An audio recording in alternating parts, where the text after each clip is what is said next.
everyone, just another day. I'm coming in. Hello. Hey, hello. Does it come in? Okay.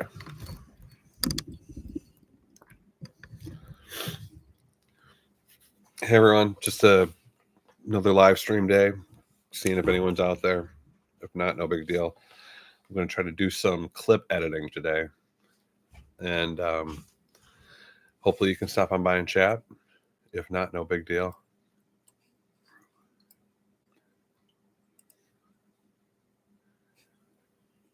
So yeah, we're doing clip editing for shorts right now. And I will be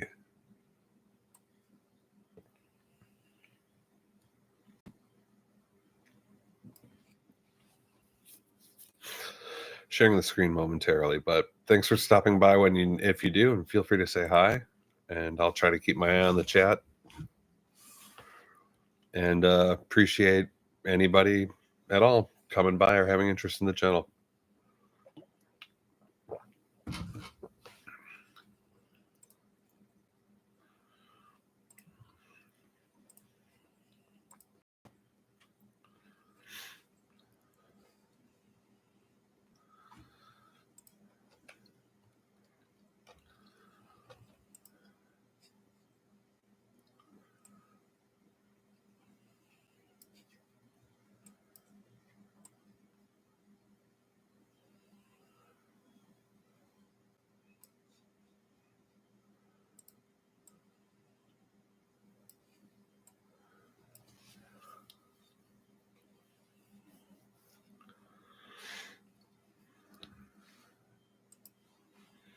One like already, that's cool.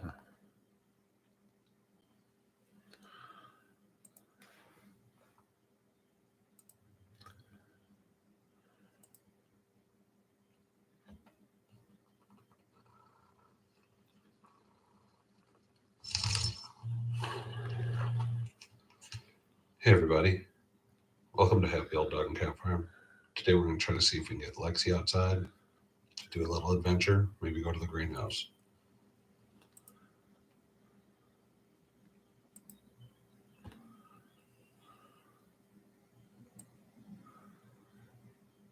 So usually with short clips, you want them shorts, you don't want them to be longer than like 20 seconds long. Short attention span stuff here. Hi.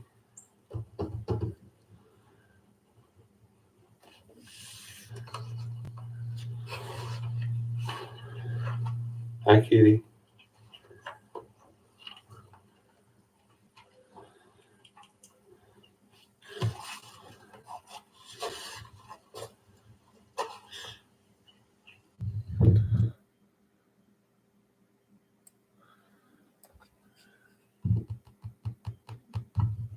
Come on up. Come on.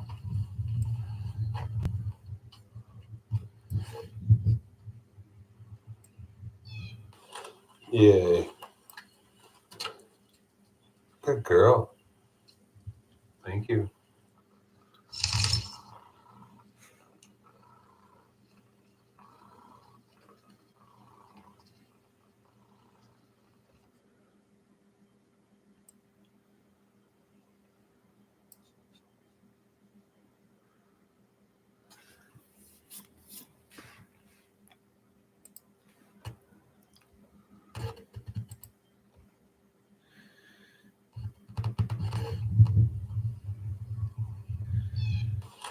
Yay.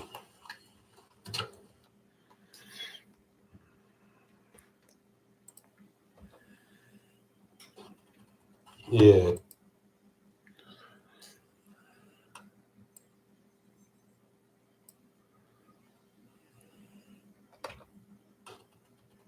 Yay.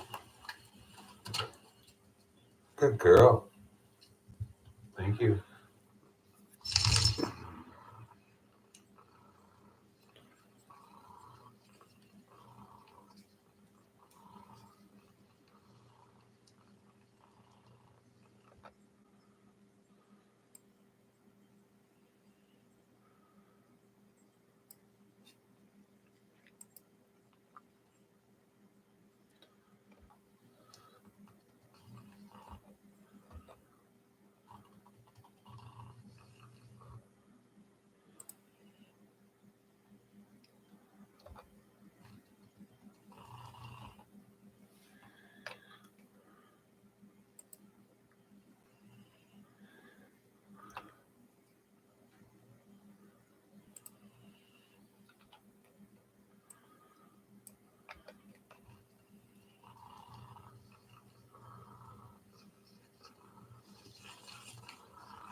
All alone. I guess I'm a little late today.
Hey, Will, what up, man? How are you?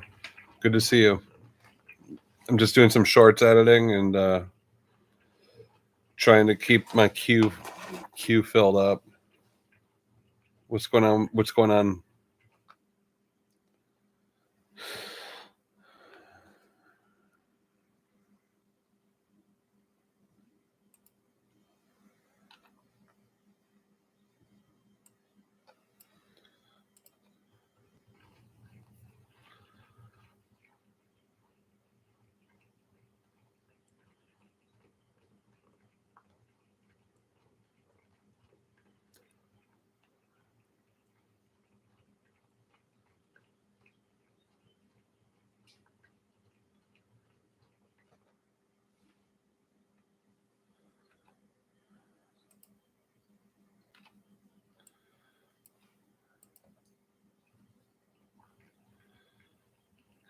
That's fantastic. Did you have a good weekend?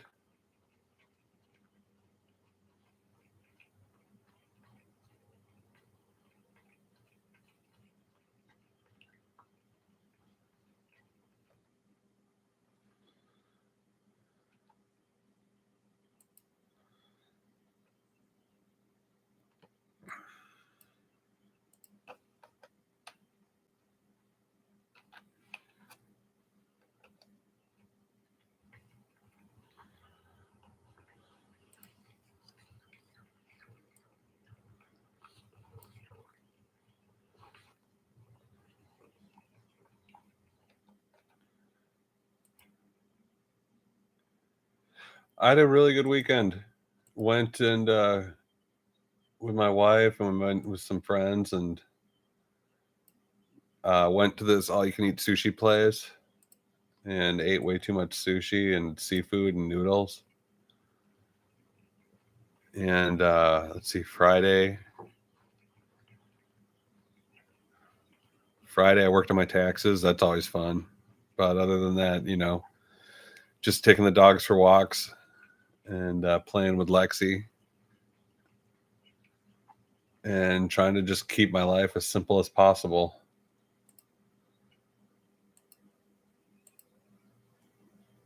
Did you do anything fun?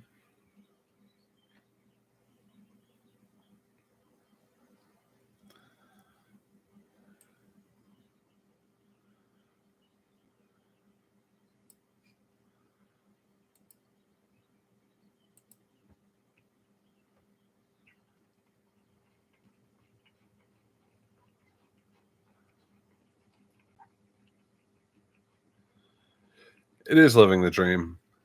I never get sick of it.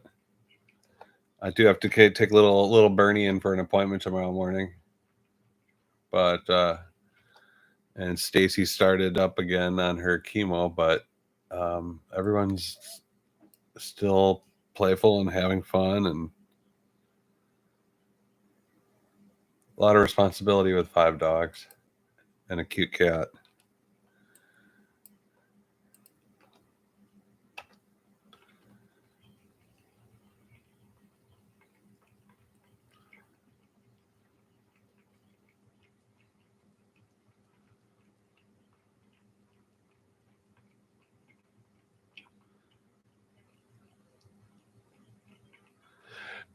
Getting some rest in from exercising. I hear you, man. I have had a busy week and I've been doing a lot of physical stuff. And I was doing a little bit of special effects work for this TV show, and the past few weeks have been really, my body's been feeling it. But it's good to get in shape for that spring. Got to get that beach bod back, right?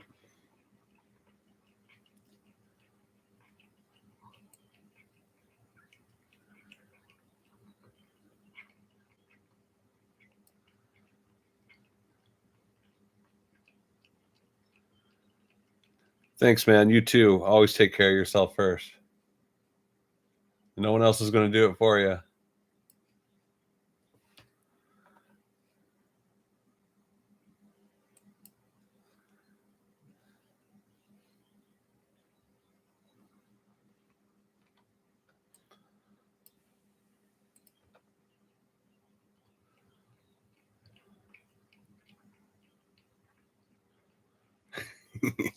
Hey, at least you're trying though.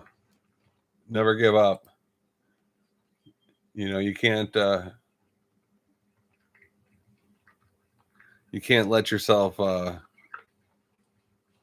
you can't beat, I guess what I'm saying is you can't beat yourself up as long as you're always racing towards the better dream, knowing you're doing the right thing.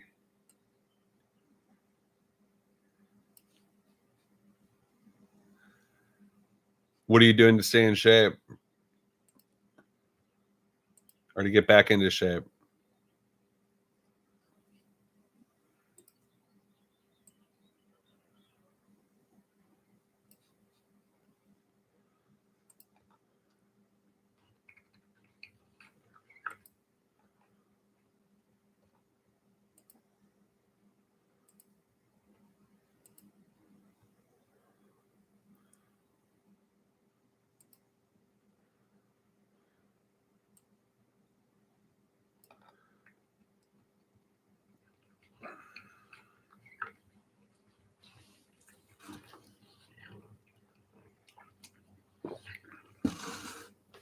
Yeah, that's all good stuff, man.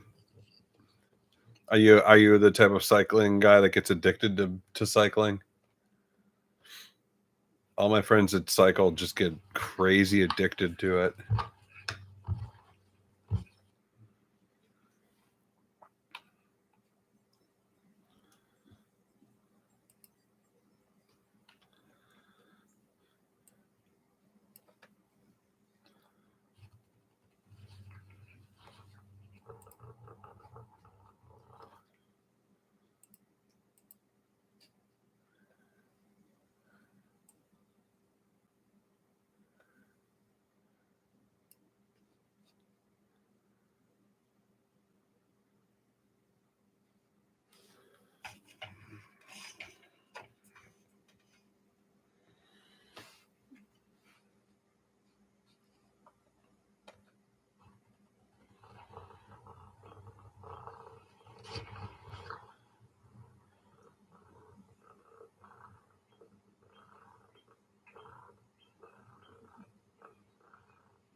Heike, happy weekend.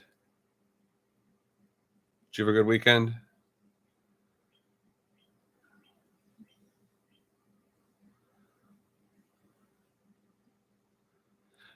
That's good. Yeah, I know a lot of my friends will spend, $5,000-6,000 on a road bike.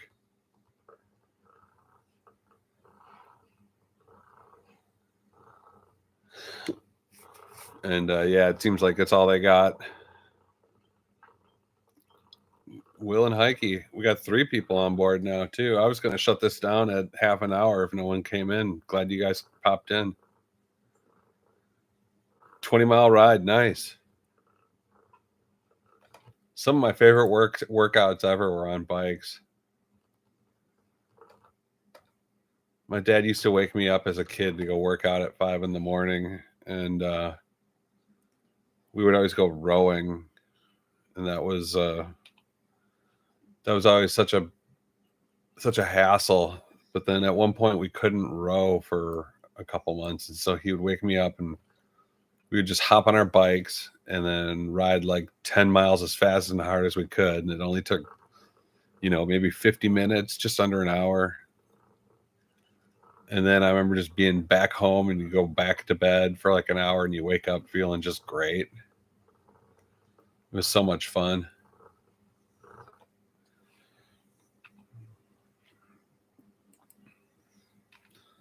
I used to always like going on bikes when I'd take mushrooms in college too. Those were always fun times.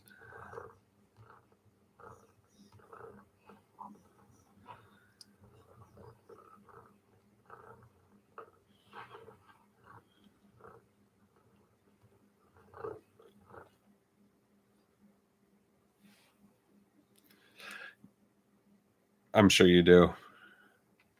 That seems to be the common factor with people that like bikes. I used to like rollerblading a lot too, like 10, 15, 20 miles at a time. 116 kms at the age of 12 with a women's bicycle. Wow. Did you love it? Did you have a fun time?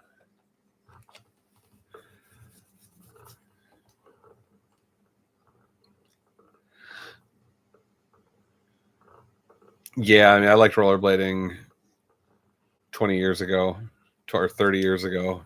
Well, 35 years ago. Yeah, that is a crazy long trip.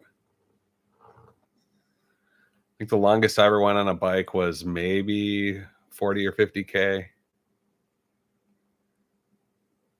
But in the Twin Cities, yeah, I bet you were thirsty. In Minneapolis and St. Paul, they had a lot of bike trails from the old. They would take the old rail lines, the service roads for the railroads, and just blacktop them. And you naturally had these bike paths that would go to like different cities. So you could conceivably ride your bike for like 120 miles to the next town or the nearest town. And we used to do that as often as we could. Actually, a friend of mine realized his girlfriend was cheating on him and freaked out and went on a bike ride, and he ended up 90 miles away from home in the rain, and he had no money. And he was just wearing like bike clothing. It's one of the craziest stories I ever heard about that poor guy. He realized his entire life was a lie and freaked out and rode his bike all the way to this town called Rochester.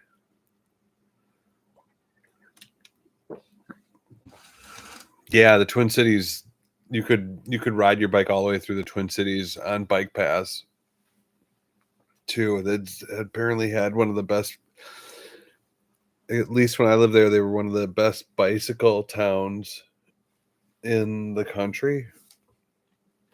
And it was weird because I thought, like, when I moved down here, a place that's warmer, that would already be like that. And it's like, no, not at all. Very, very unfriendly for bikes here. Like my plan was to just buy a bike and never even drive a car. And nope, this is the South. They barely even had sidewalks.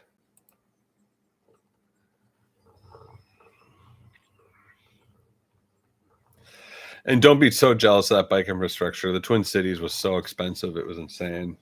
It was a very expensive place to live. Even then, I can only imagine what it's like now.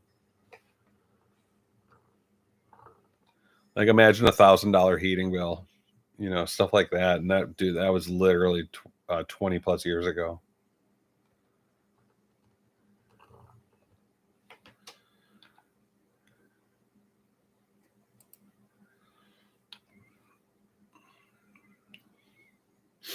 Yeah, they seem to hate bikes. It's weird. I think I was just thrown off because my sister moved to like somewhere in South Carolina where they were really bike friendly. Pinky just made some ceviche. That's the stuff. How you doing, girl?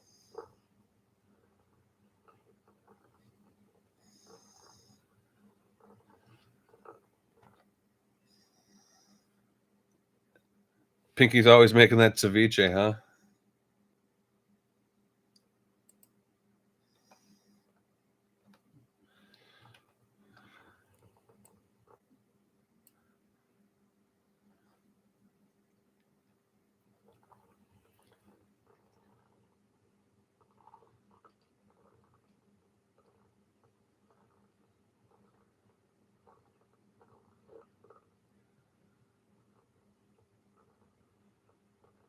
Congratulations. Yeah, those professional cycle legs are nuts.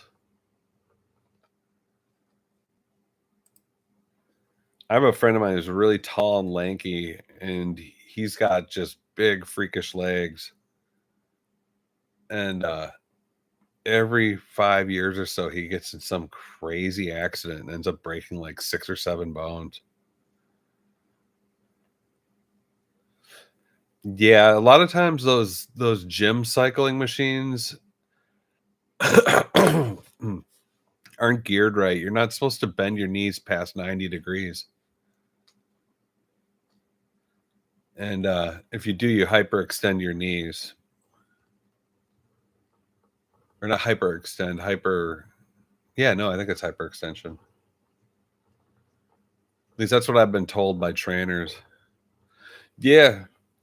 Yeah. You want to like look at where your legs are at when you're on the thing. You might need to raise the seat up a little bit.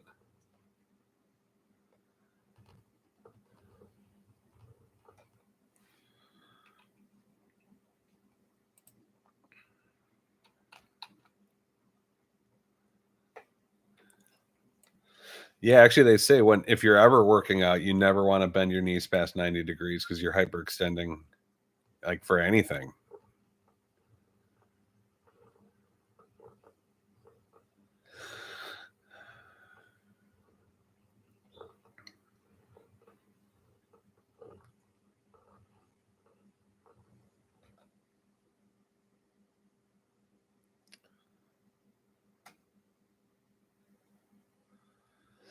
Yeah, I think dancing is probably where that rule doesn't necessarily apply 100% of the time. But dancing's an expression. It's not necessarily an exercise. I mean, even though it is physical. Yeah, and we'll just set it right there. You should almost be standing up when your pedal is all the way down.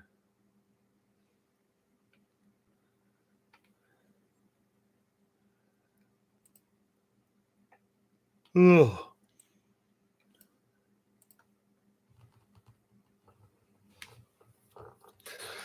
Pinky, did you have a good weekend? I know a lot of people that have fried out their bodies from professional dancing.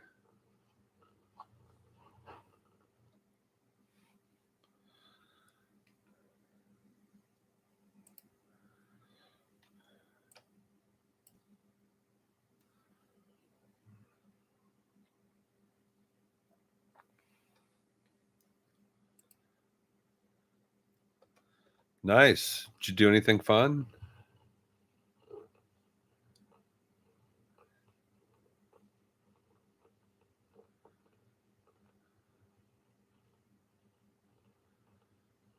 The padded short for biking or the padded shorts for dancing?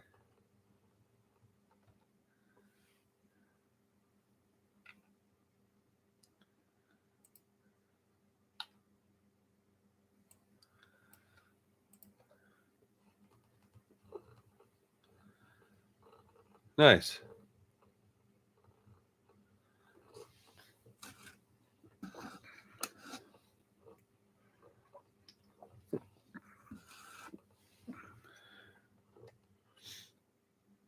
Tango dancing? Yeah, that's hard. I know that.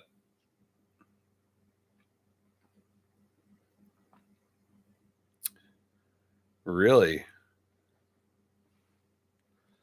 Is it because you're out of shape and just getting back into it, or does that out regularly happen? I remember my forearms used to get numb when I'd bike a lot.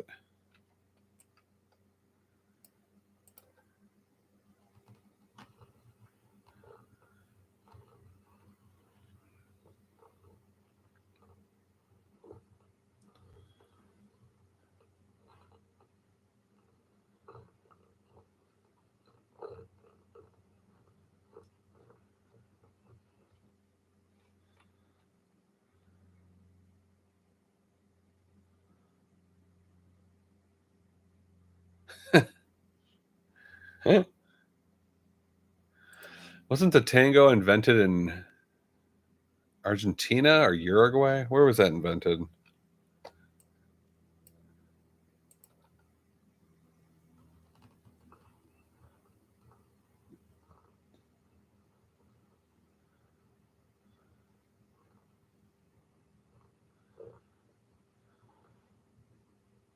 Yeah, Argentina. I thought so.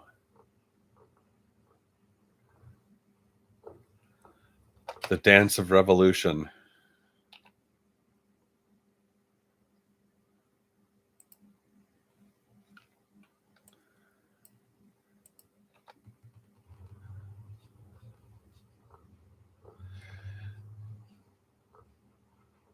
I know so many people that have gotten screwed up on bikes. My brother was mountain biking in Colorado and got attacked by like a beaver or something, or like some squirrel or some sort of varmint, and like knocked him off the bike and just was biting him the whole time. Ended up giving him a concussion, and he also had like, I think he messed up some bone.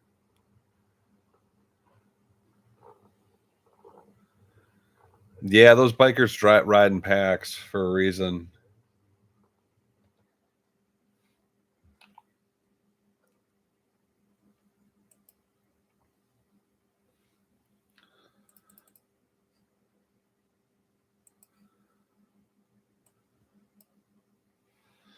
How long does this go on for? Not much longer. Okay.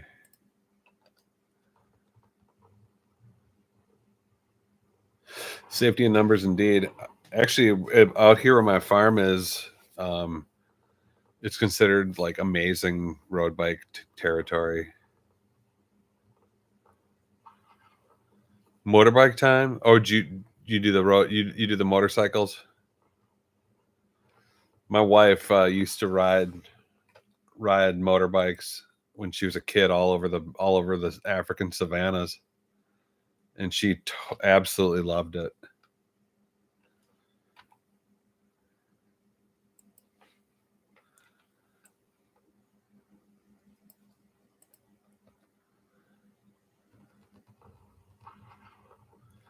Harley merch. Now you talking motorized bike hikey or Yamaha 125? Yeah, she used to drive a little 125 around or all over Africa. She said she's like 9, 10 years old, and it was the only thing you could do out there. There's just nothing else. Absolutely nothing. It was just emptiness.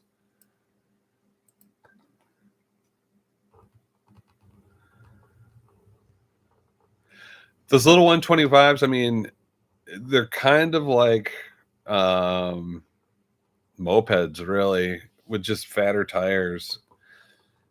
But believe it or not, an old friend of mine that I used to work out with, he was a brain surgeon, and he said that most of his customers or his clients with brain injuries came from mopeds, not motorcycles, because the motorcyclists were actually wearing helmets.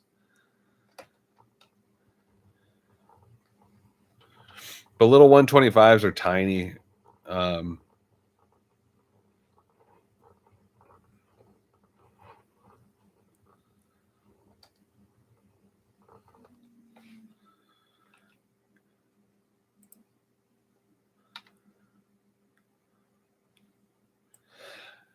Yeah, one of my brothers got really screwed up on a motorcycle, and I saw how bad it messed him up, and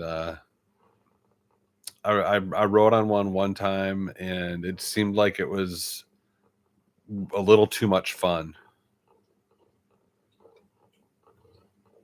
Um, and I realized also, like, I don't think I have enough faith in humanity to like ride a motorcycle on a freeway and just expect everyone to like notice you, you know?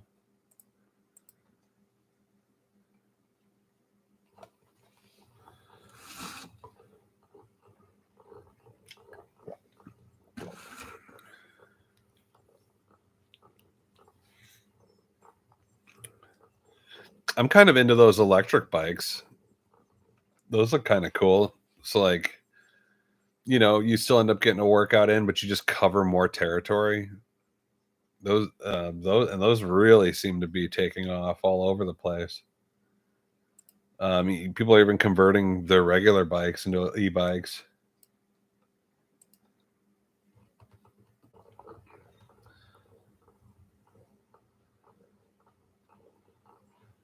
Yeah, riding bikes is fun. I bet down in Florida it would be really fun too.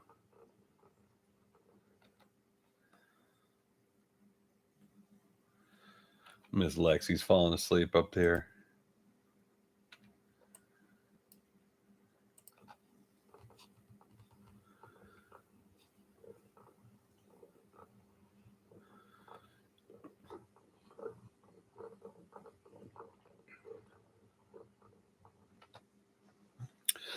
I know I see those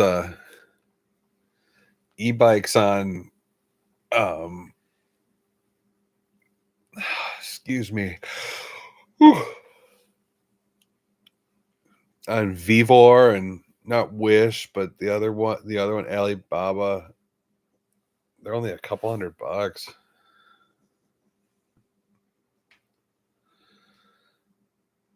Yeah, DC's built for that. That's cool.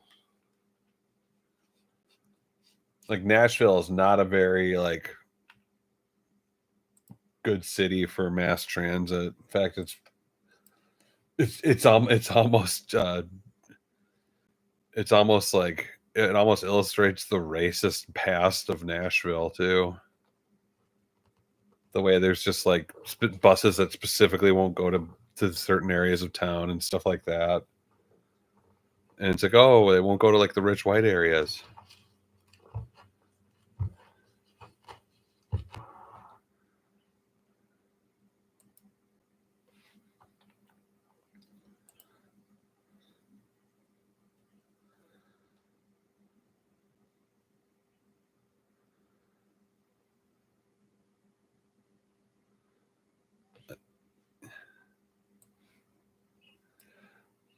Yeah, I mean, there's nowhere for me to really walk. I mean, I could walk to the store, which would probably take 20 minutes, but I could literally drive there in 90 seconds. So, but other than that, yeah, I'm in the middle of the country. E-bikes need good storage, far enough from house. Sure, they sure do.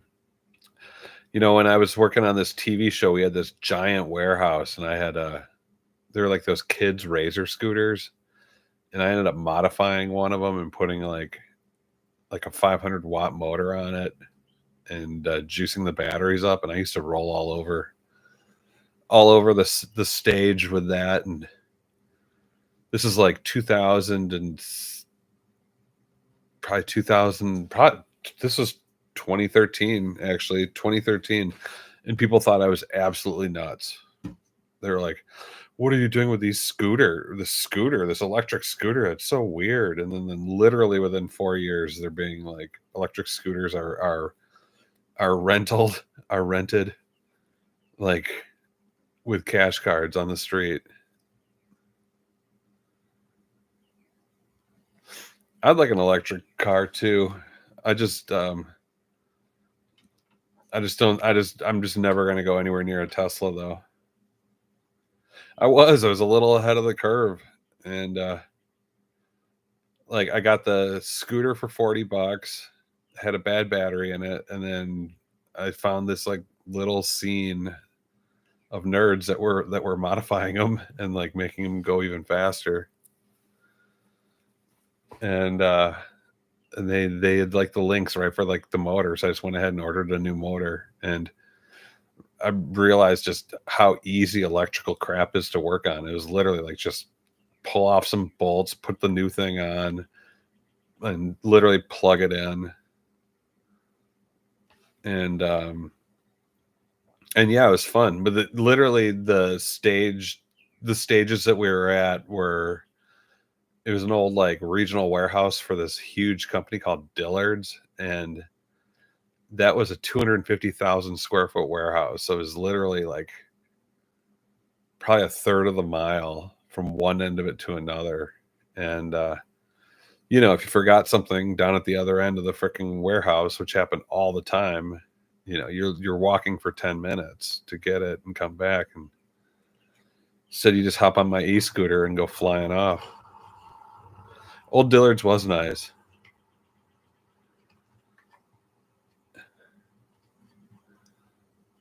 Oh, dist.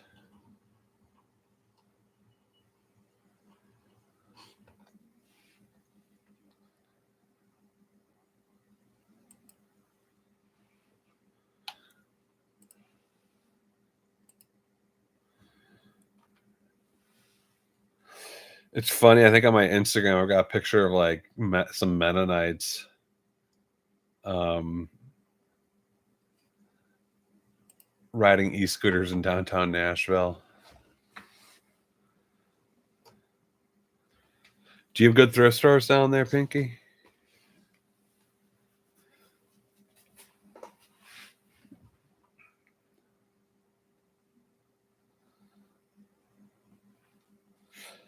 That's true. That is true. But you can definitely seal that stuff. American Thrift?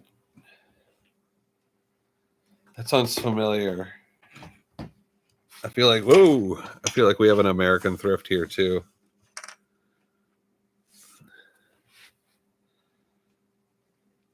Oh, dude. One of the best donuts I've ever eaten in my life was from like a Mennonite donut stand at like a farmer's market. It's one of the greatest things I'd ever put in my mouth. And that's, yeah, I bet. That's cool. Because I know the Goodwills stink now, at least up here. It's like, they like set everything to eBay prices. And it's like, why do I want this broken ass Goodwill crap at eBay prices?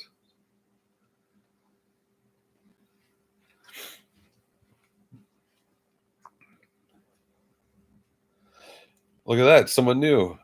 I believe. Mco, how are you doing? Yeah, that's why I like to find those like smaller independent. Y'all know Mco, or is that someone new to y'all? New to me. How are you, Mco? Where are you chatting from?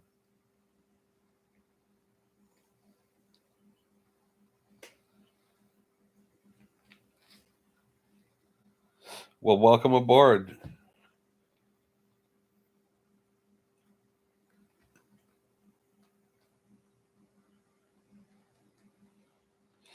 Well, I don't recall seeing you in the chat log in the chats before. So welcome to welcome. It's nice to meet you. I'm just chatting away with folks and putting together some shorts. About to run out of shorts on the channel.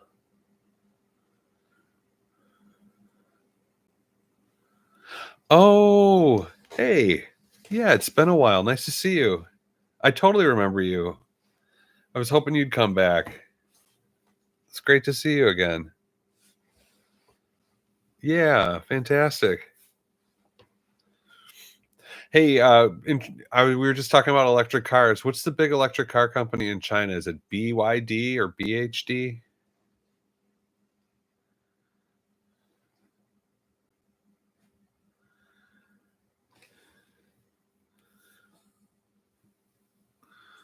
BYD, yeah. That's the electric car I want to buy. I want to buy a BYD. They seem to be, what do you think? They seem to be the most reliable, and then an electric car actually meant for, it's not supposed to be like an overpriced like sports car.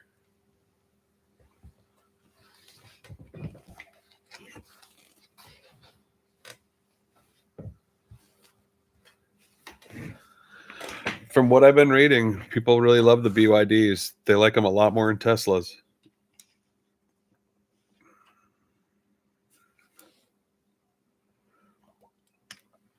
But I mean, you'd know more than me. Are they junk or what?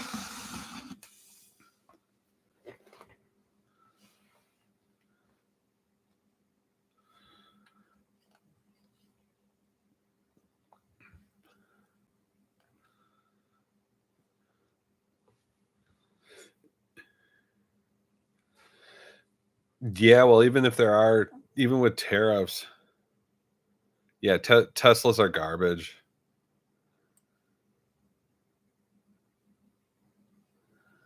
And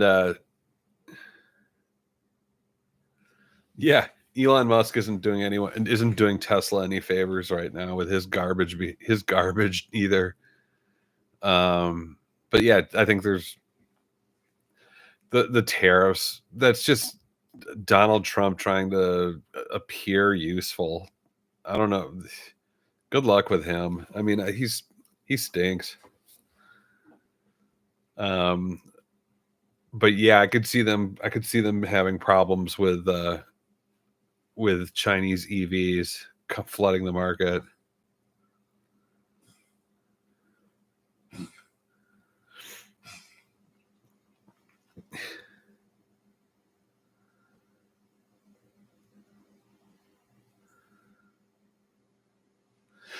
Yeah, I believe it.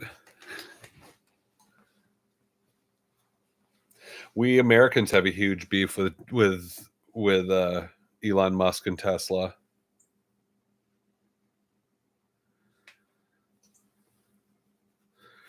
Like right now, Tesla dealerships in the United States are getting burnt down to the ground and like getting shot up.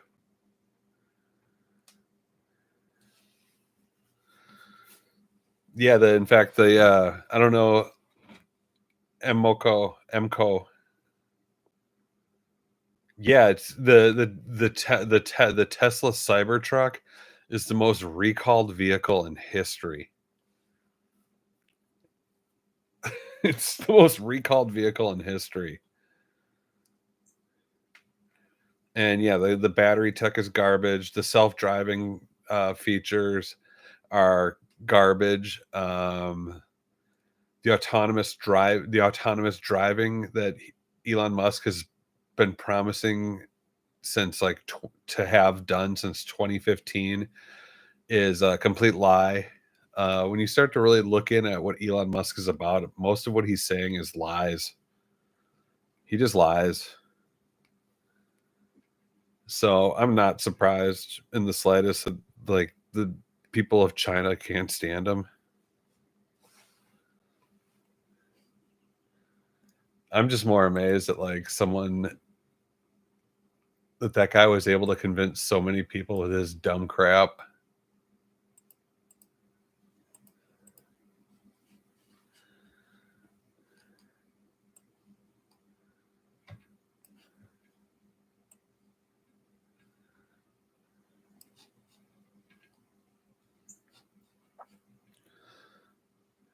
Well, have fun, Pinky. Don't feel like you gotta hang with us.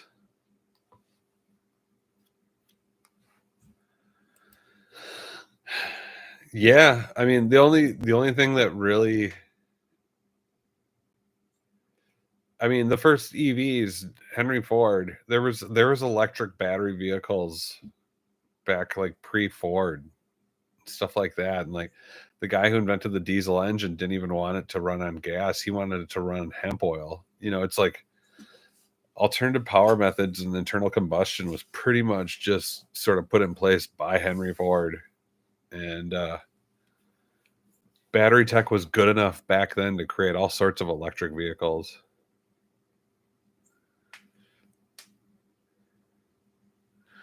Yeah, the diesel engine was originally meant to run on a number of different fuels, hemp being one of them.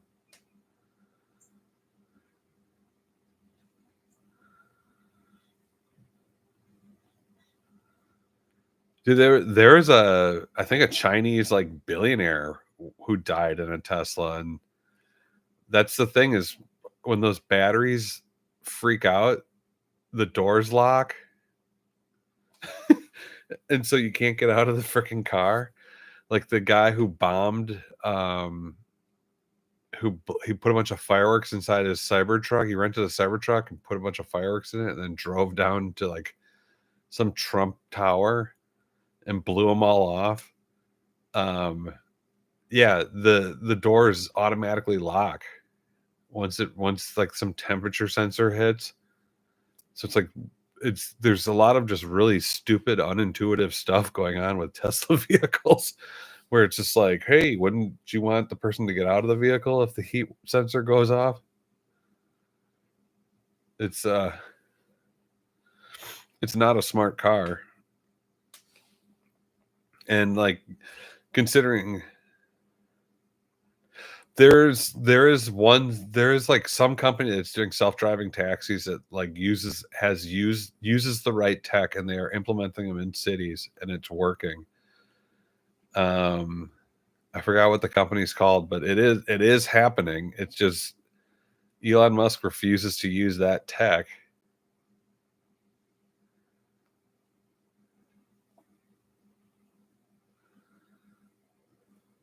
Well, either way, the stock price of Tesla has gone down 33% since he did the Sieg Heil after the election. And if Elon Musk keeps sticking his fat head into politics, he's not going to be the richest person in the world anymore if Tesla's tanks any further.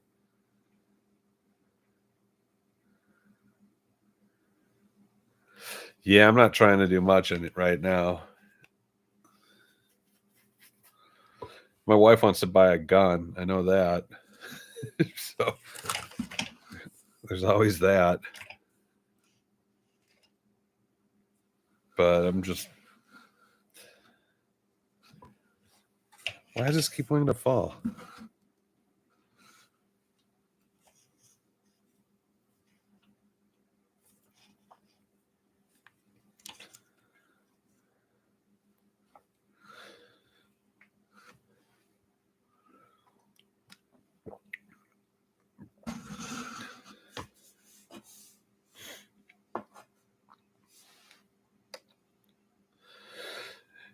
Emco, I've got some, picked up some Dan noodles.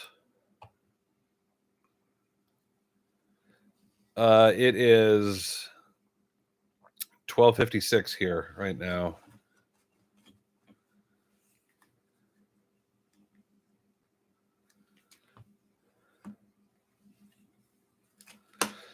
With the dogs, they've been sleeping a lot. Stacy started her chemotherapy again, and she's doing really good. In fact, she's right down there.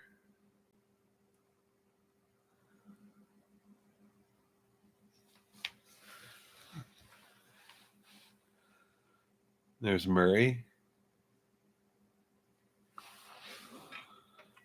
Thanks, Pinky.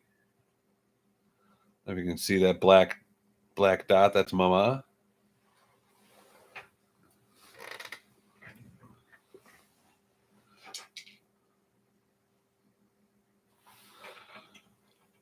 Sorry, this cord isn't very long. And that's Saphira and Bernie.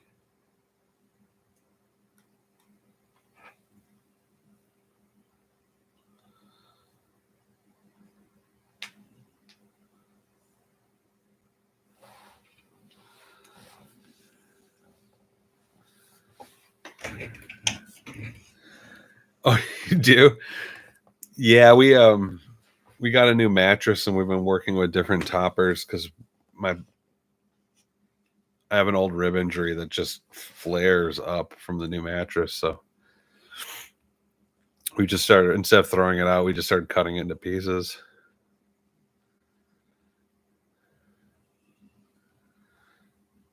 Thank you. Yeah, I love these dogs so much.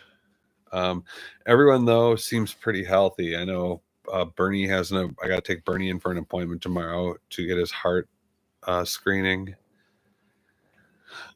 He's 15, little Bernie, so you know, got to keep him going to the vet. And other than that, everyone's been pretty good.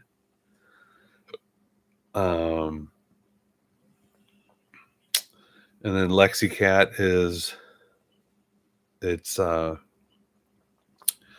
she's doing pretty well. She's right now definitely asleep. Yeah, Bernie's 15. All these dogs are like 14 or 15. I think Mama is the youngest one. She's 11 or 12. This is the happy old dog and cat farm. All the dogs that I have I've adopted are old. They're all senior animals. And so like Emco, just in the last year, if you go back and look at old videos, you'll see different dogs here. And that's because they passed away. Yeah. Yeah. Little Bernie's lucky. Basset Trio. Saw a great video with a Basset Trio video this morning. And a donut blanket. I think it was a donut blanket. That was great. Good to see you, Basset.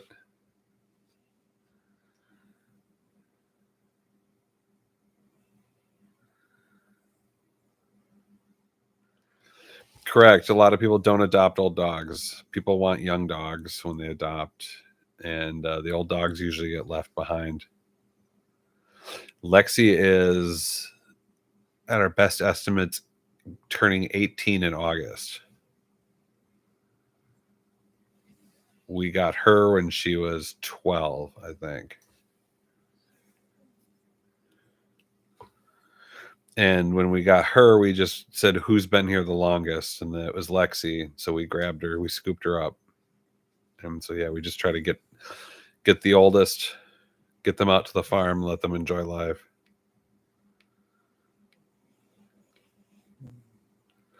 I know, right? She's amazing for that age. And it's funny too, because people are always like, oh, you shouldn't be feeding her cheese. And it's like, well, not all cats are lactose intolerant. And she's like 17. She could have a little cheese. Well, thank you. Yeah. Oh, for Will. Yeah, that was a great video this morning.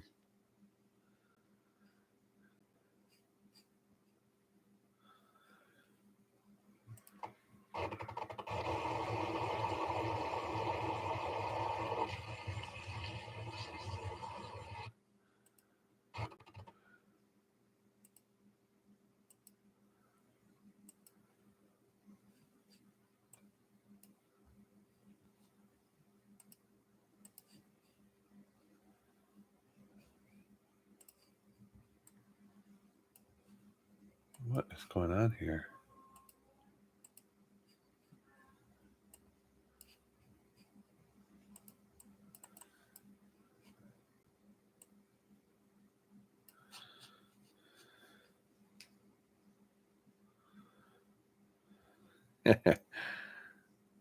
This morning, I forgot to make my treats, and so I had tortillas. So we were just having little, not fried tortillas, but just soft tortillas. So that was the treats for this morning's walk, and it seemed to go off all well. And that reminds me, I need to make dog treats.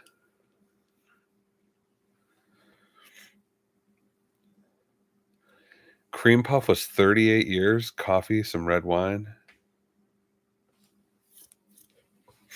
Who's cream puff, Heike? 38 years.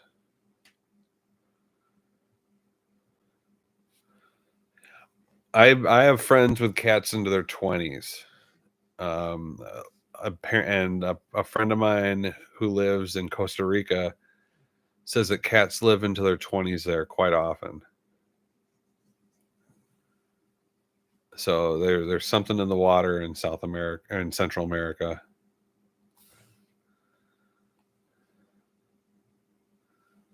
A 38-year-old cat that lived in Texas. Wow. That's so crazy. That's so old.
Well, the people think she's young. Lexi's younger because she's a short-bodied cat.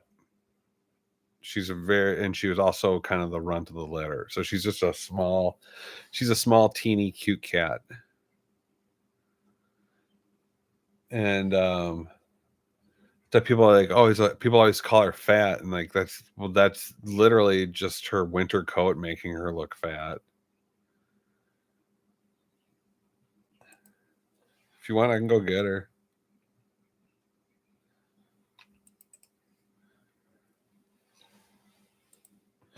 Yeah, I mean, you guys, this is the happy old dog and cat farm.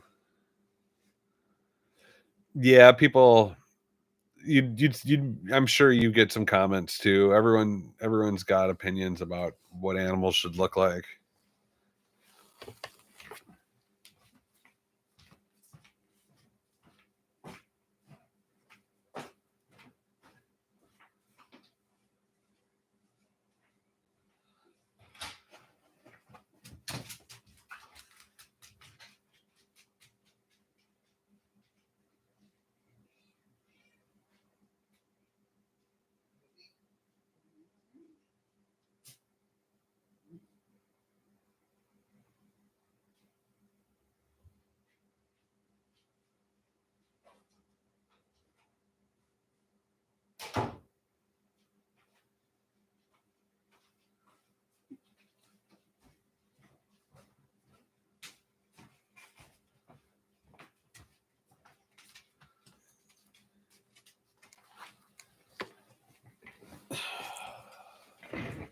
Here's Miss Lexi.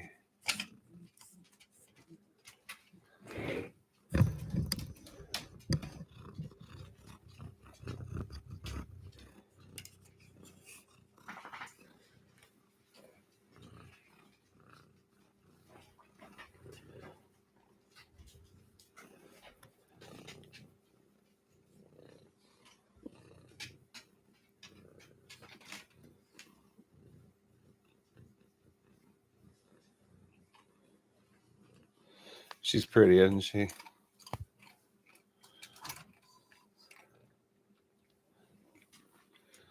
you believe this girl is at the shelter the longest?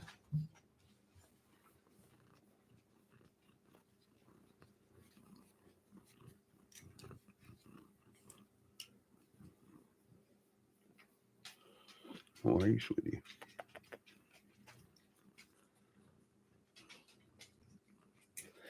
Yeah, it's weird, man.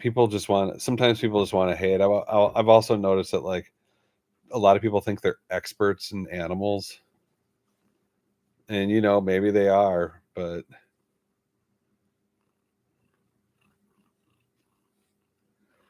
I know, I know.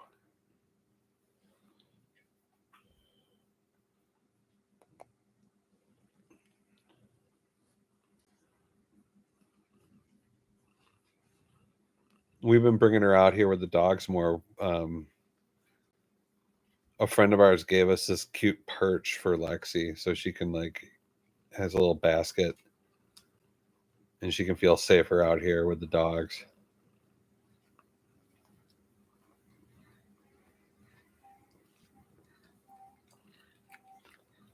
Oh, here, maybe I shouldn't stop sharing so you can see her better.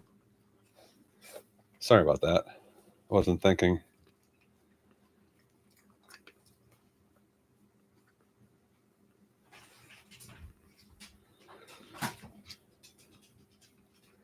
Lexi, do you have anything you'd like to tell everybody? Eat more cheese.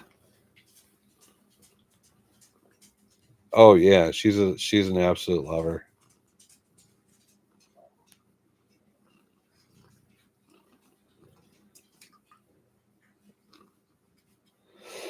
Thanks. Yeah, the little catio. She actually can go up to the second floor. The entire second floor is available for her, but she just likes her little castle in the bathroom.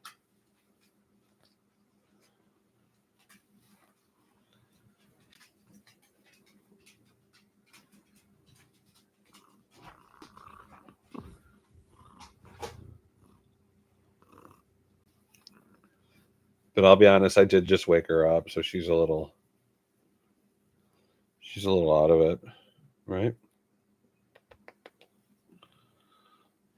Ooh, stay away from that hot light over there. But yeah, no one wanted this little green-eyed cutie.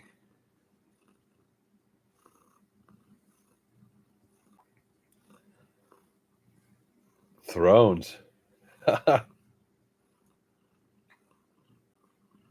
Jane Patrice from Canada. Nice to see you. Yes, greetings. We have Miss Lexi here.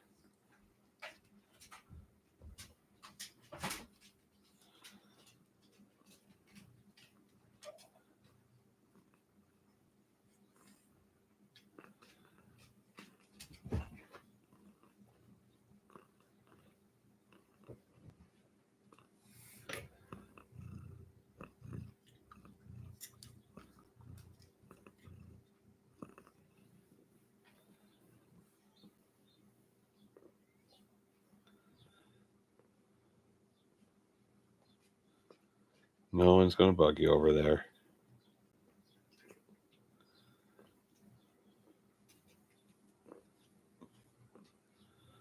You want to go in your hive?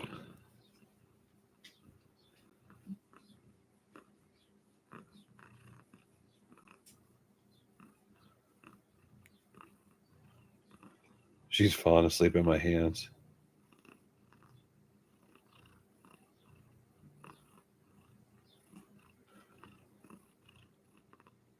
Jane, it's great to see you. Glad you could come in and say hi. Oh. What? What happened? A nice sunny day in southern Ontario. That's cool. See Ontario.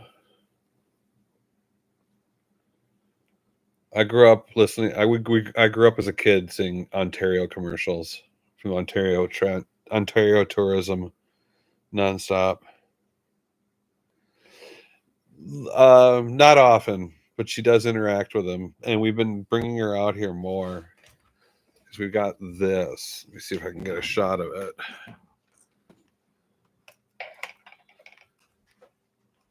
That little stool with a cocoon thing, a little basket in it. She's been staying in there a little bit while we hang out.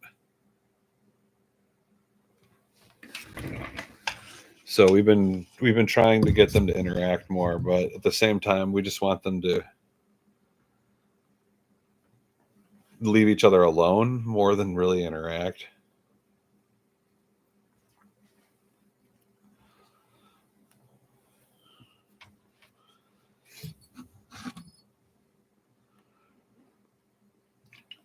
And I mean, you can see how small she is.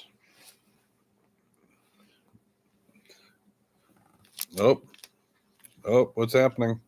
I don't know what this is. We've never done this before. Not sure what's going on here.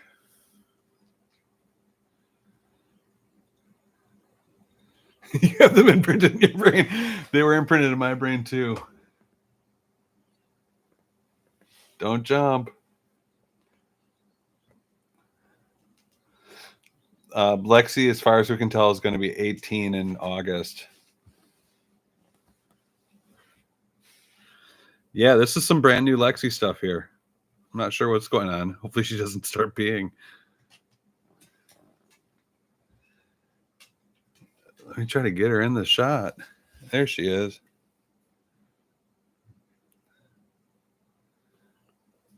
You want to come back down?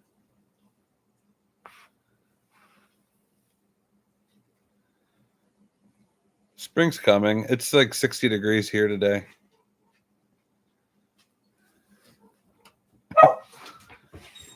Oh, everyone's all excited. The neighbor dogs are barking. Wow, I've always kind of wanted a cat that does this. I can't believe we haven't gotten here yet.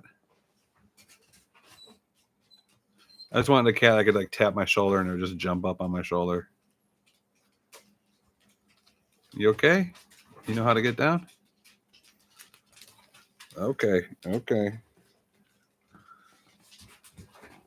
You guys.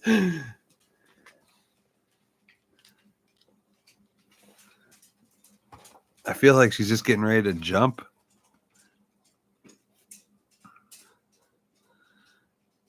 No, she's just sitting on the back of my head. Try to get her in the shot.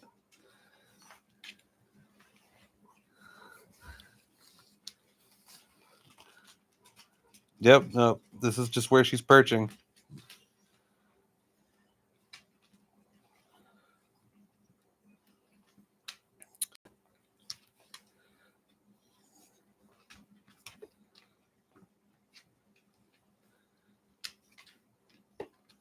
Yeah, this is kind of a parrot cat. Get your cute face in the camera, girl.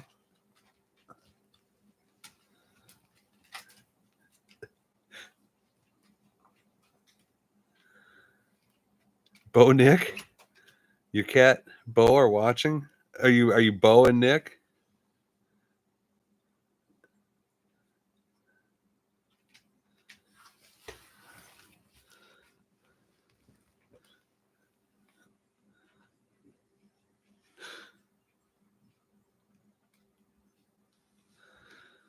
Oh, Bo and Nick are your cats. Well, nice to see you.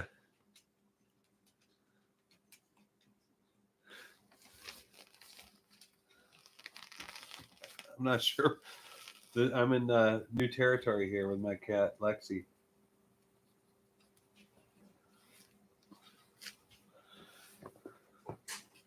I don't even think I can grab her.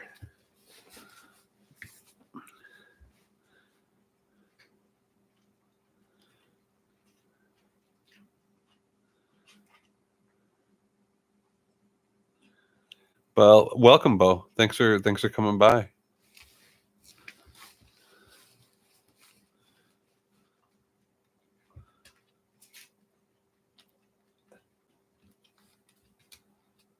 Hey, Murray. I got Murray down here trying to figure out what's going on.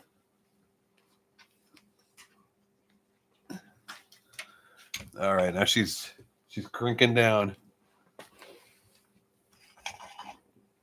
All right, now she's just behind me. Finally. Oop. Mama. Mama. Leave her alone.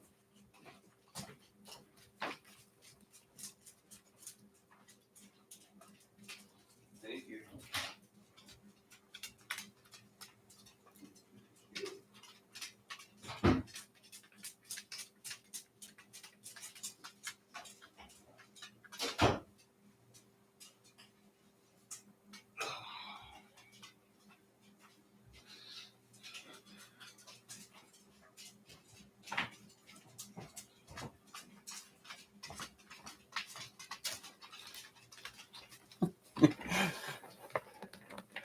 So Lexi went running back for her to her little castle, and so I figured I'd grab Bernie.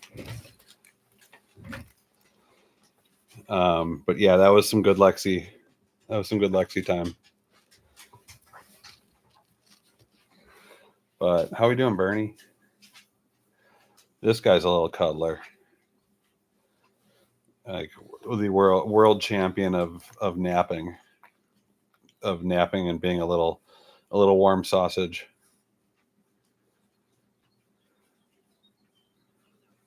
Yeah, this is little little Bernie. He's always just got that sly little smile on his face. Not on that side.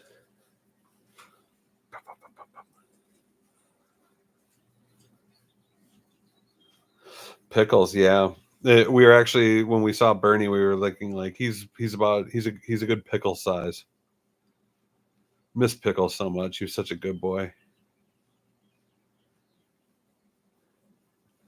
Yes, and Bernie is a very, very smart dog too. Very intelligent dog.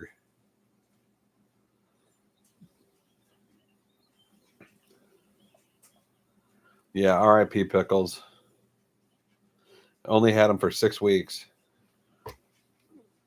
But when I adopted him, he had stage 4 liver failure. So we knew it wasn't going to be long.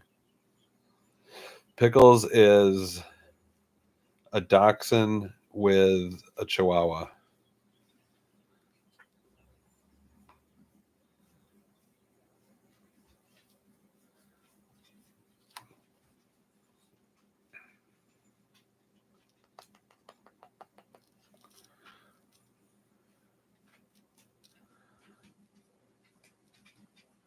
Yeah, it's a cute mix, and it gives you the chihuahua head with this long body. He's a long boy. I don't know if you can really see it too well.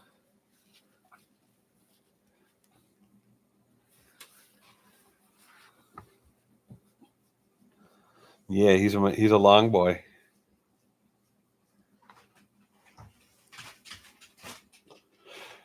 Pickles was one of the dogs I had before Bernie. I think he passed away about September of last year, August or September of last year. And I only had him for he's only on the, we only have about 6 weeks. He was, he did a bunch of walks. He was a little black Scottish terrier. And yeah, he had stage 4 liver failure. And he ended up dying because his trachea had closed shut and he couldn't breathe too well. And yeah, he was an absolute, he was a little angry, but considering he had liver failure, he was still a sweetheart. Bernie is 15. Yeah, this is, you guys, this is the happy old dog and cat farm. A lot of these dogs are, you know, so far I've had 2 dogs pass away just from, and well, actually last year we had 6. In the past 2 years, we've had 6 dogs pass away. Thank you. It's, you know, it stinks, but it's just part of it. And I realize that I have this beautiful farm in this area where dogs can run around without leashes or collars. And we should allow old dogs to do that as much as possible. And that's the whole mission of this farm. And it brings me the greatest joy. And so we get good old timers like old Bernie to run around on the farm.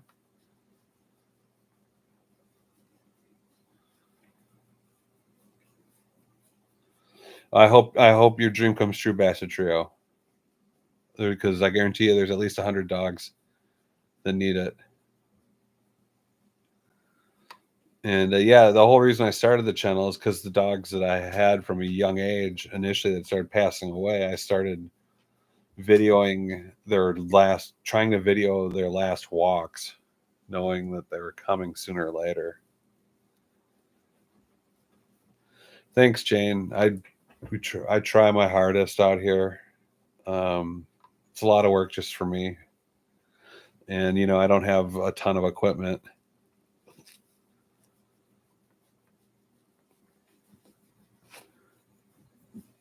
Okay.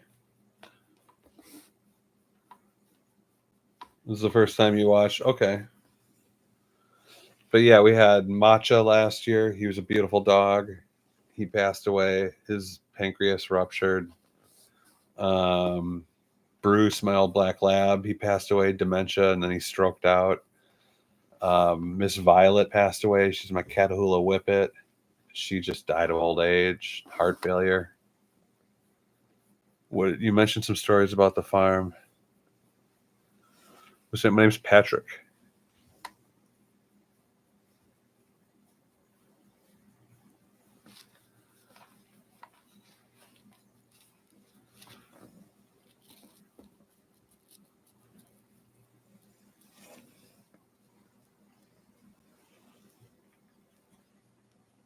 No problem, Jane.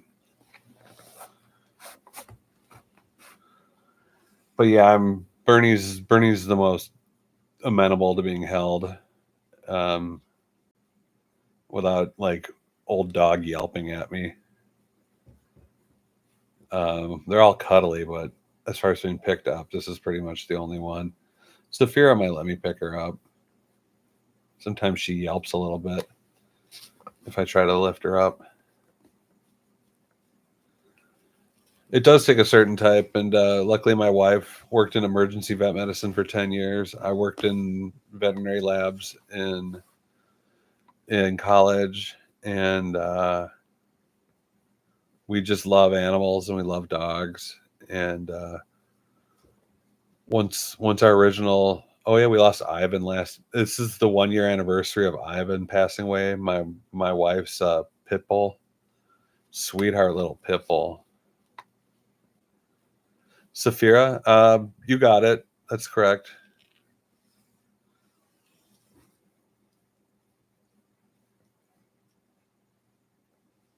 So yeah, I mean, she's no stranger to death, dying animals. I am now used to it. And we work with a sanctuary that only deals with elderly animals. And, it's a complete pleasure. It's the best part of my day, walking, taking the dogs for a walk, going and visiting Lexi, stuff like that. I mean, what else is there in life?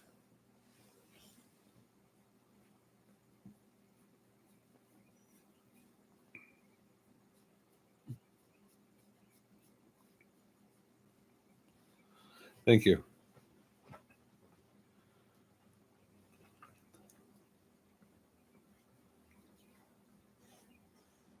Bernie was camera dog this morning.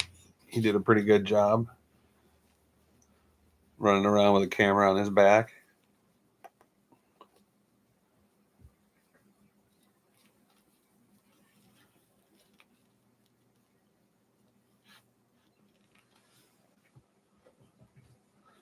You got a pair of Uggs at frickin' the thrift store?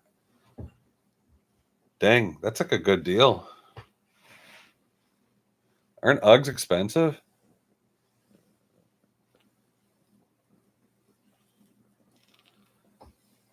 Thanks, Basset Trio. Yeah, I just try to like make different stuff happen so doesn't get mundane. Uggs are these boots and shoes that are kind of expensive. I don't even think they're made in America. Tennessee Hollers look much like Ontario. Really? Wow. Because I've done a lot of driving through Ontario, and it seemed very flat to me.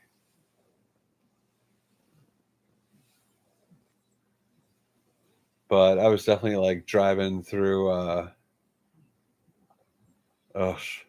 Names blanking out. I used to have to go to the Hudson Boat Works a lot.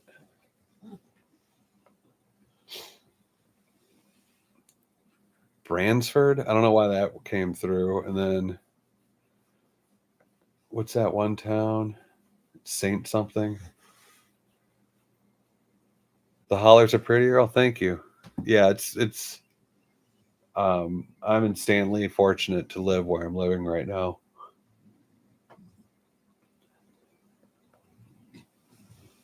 And every day I feel like I'm not I could work for 100 years and just barely start to honor this land. Lone in Ontario. Okay.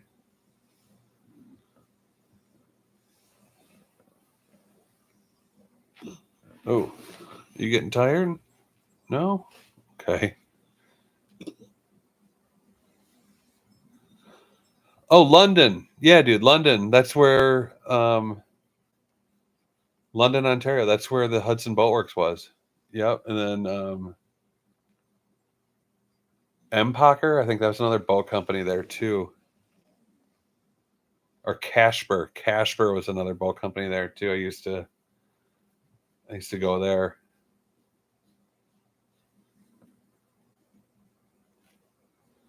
St. Thomas. Yep. Okay. Yeah, I've been through all those areas more than once. And then coming back from St. Catharines, we used to always drive through Ontario. I raced at the Royal Henley, the Canadian Henley, when I was 19.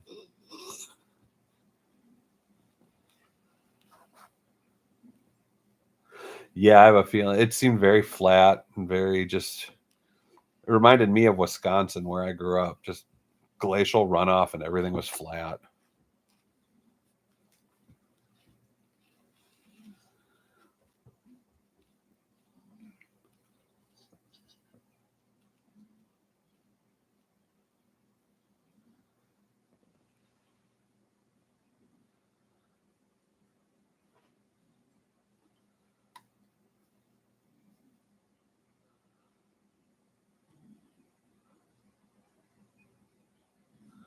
Emco, have a great sleep. Thanks for coming by.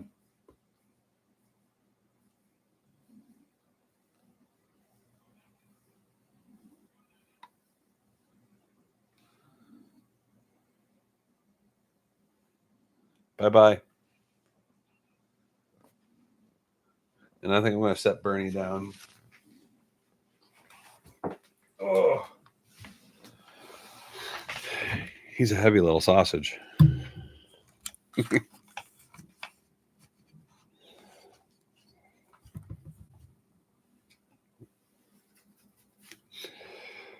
Oh my.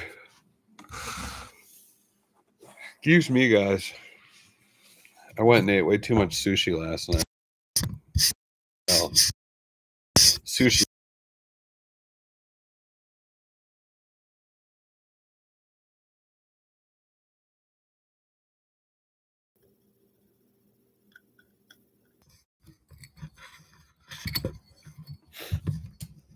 Yeah, I ate too much sushi and noodles last night.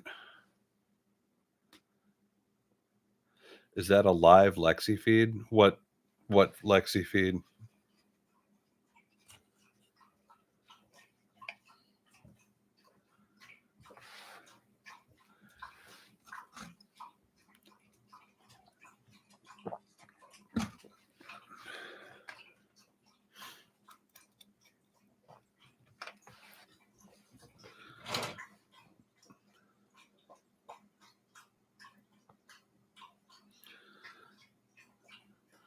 Hey, Dave C., how are you doing?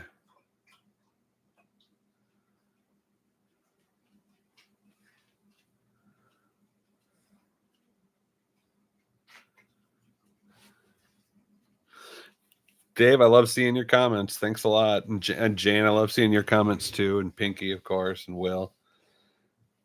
I definitely see Dave C's comments.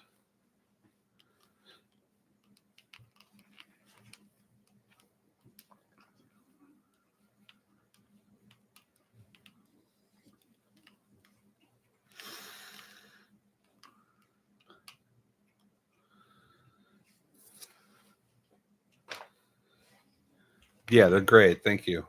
I love them. I really do.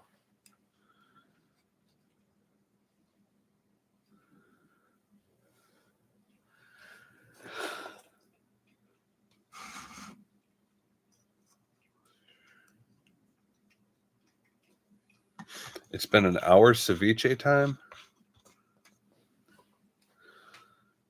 Oh, it's been an hour ceviche time. Nice. Nice. Go at it, girl. Enjoy.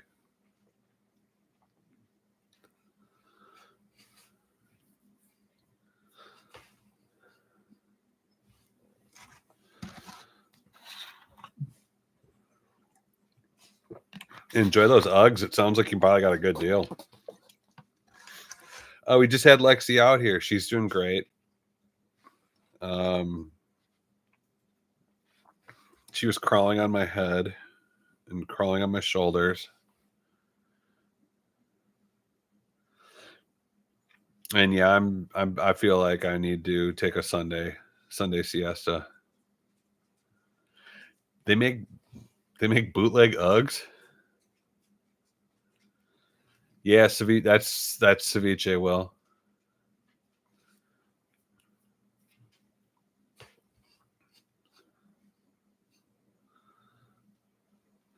That's a good deal, man. A pair of Uggs and a sweater, and that ceviche's all ready. Yum.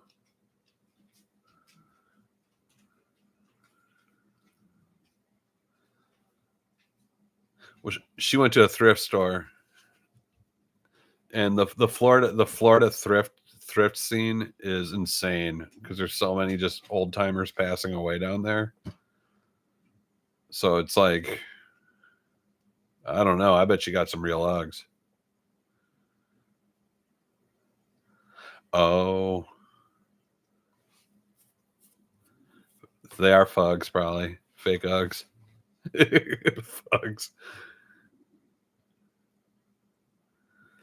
It's true. I mean, I'm not trying to be disrespectful at all, but I have friends down in Florida and they find the craziest stuff for like nothing, and they're not even trying hard. And I have a feeling it's because there's just so many old boomers down there passing away. Yep, estate sale grind, but even the thrift stores are worth a look.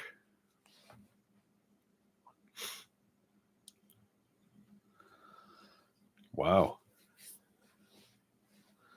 Chanel, wow. I'd be going over and taking a look at the leather. I'd be surprised you can find like a several $100 leather jacket there. Are you down in Florida too, Dave? A backpack for $159. Oof. You gotta swap the price tags out.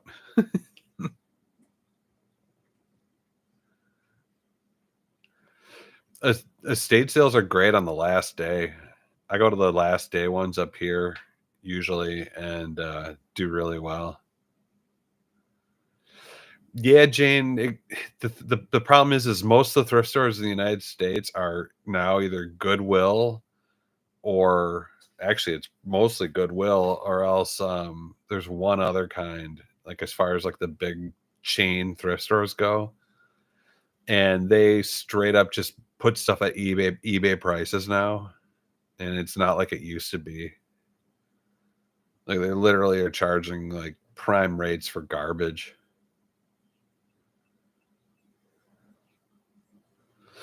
Well, go on estatesales.net.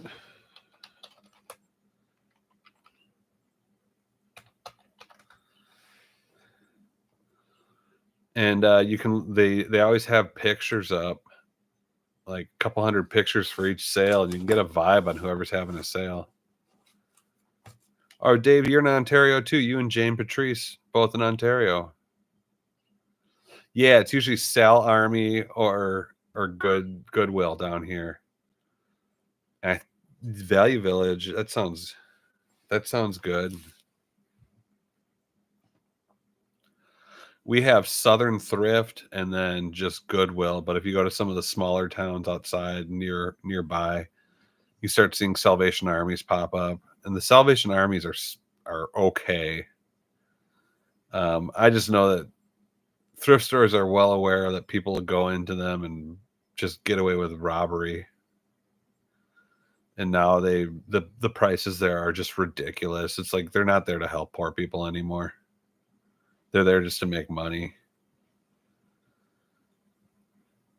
Yeah, see that's the thing. It's like I remember, gosh, back in like the 90s going to pawn shops when I was like always looking for musical gear and just like dang near stealing crap. And now it's just the internet's just ruined it all. It's all everyone wants top rate for just garbage. Yeah.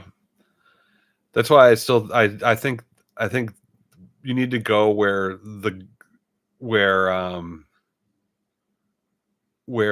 process gets clogged, and where the process gets clogged is at estate sales, especially the last day of an estate sale, because they just need to get that stuff out of that freaking house, and they're willing, and especially if they know you, the people, they'll just start giving you stuff.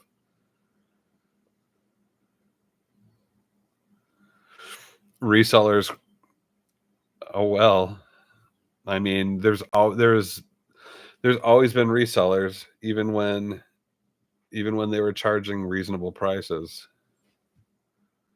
you know.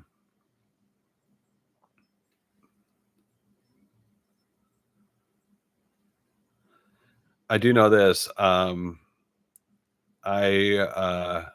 I think that I don't have a problem with resellers. I have a problem with curated vintage stores, like stores that plop into like little hip areas, and they're trying to like do 1,000% markups and just like I mean, insert vintage item. Where everything's all hip and they're just trying to appeal to like a bunch of like the condominium crowd, people with like $500,000 condominiums. Where it's no longer vintage, it's now kitsch. That's where I have a problem. Those have been popping up like cancer all over Nashville. And the only thing that I can be sure on is that whenever one of those pops up, it's probably going to be out of business within 2 years.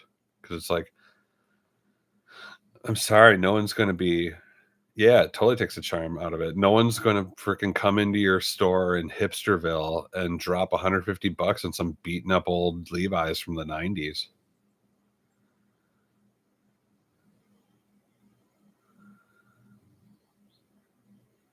Yep. What's the name of the store? I always love their names. Like like vintage couture, like crap like that.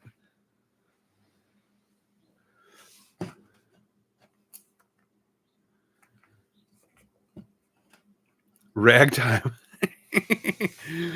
We had one in Minneapolis called Rag Stock.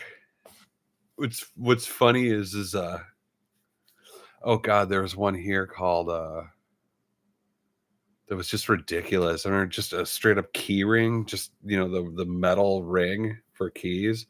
They're selling those for $10. It was got like 2 something. Serendipity.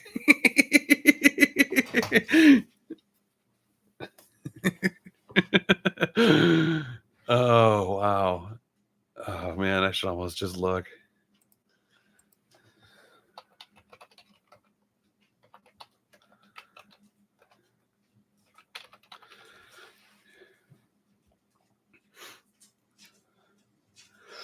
Okay, so here's what I've got. Oh my god, these are horrible. Ugly Duck vintage, Hip Zipper vintage, Hip Zipper, Wicked Ollie's vintage, Taurus vintage, Starland vintage and unusual, Garage Sale vintage, Anaconda vintage, Backslide vintage, High Class Hillbilly, Black Shag vintage, Cast and Found Vintiques. Ugh. Live True vintage, Relic with a K vintage. Oh, Leak House, and it's spelled Haus. You know that's going to be a nightmare. Savant vintage, Bits and Pieces boutique. Wow, there's a lot of these garbage cans. Thunder Moon Collective. Oh, it's not just a vintage shop, it's a collective. Dashwood Vintage and Flora. Starstruck Vintage. Cool Stuff, Weird Things. Oh, and Antique Archaeology, which is that's those dudes from Pawn Stars. Those are those goofballs from Pawn Stars. Antique Archaeology. Hey, come and look at overpriced crap from the show. And Antique Archaeology legitimately has lines out the door of just tourists every day. Vintiques? Yeah, I mean, of course. I mean, they're Vintiques.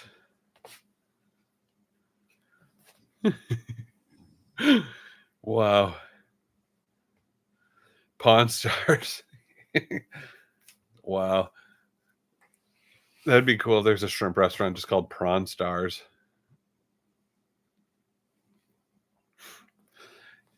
Yeah, I mean, I feel like I've got a ton of vintage crap around here. Like just that thing right there is like that's actually a museum piece. It's a Kachina effigy doll. So that's like thousands of years old. And so I guess that's super vintage, but actually there's a clock right there with a mirror and it's got a hand painted like mid-century modern turkey on it. That's pretty amazing. I think I got that for like $30. I could probably sell that for 250 if I cared.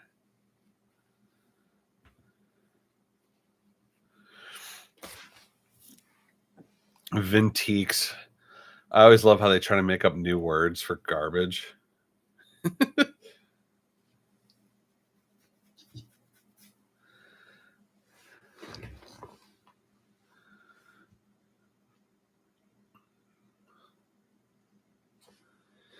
But yeah, it's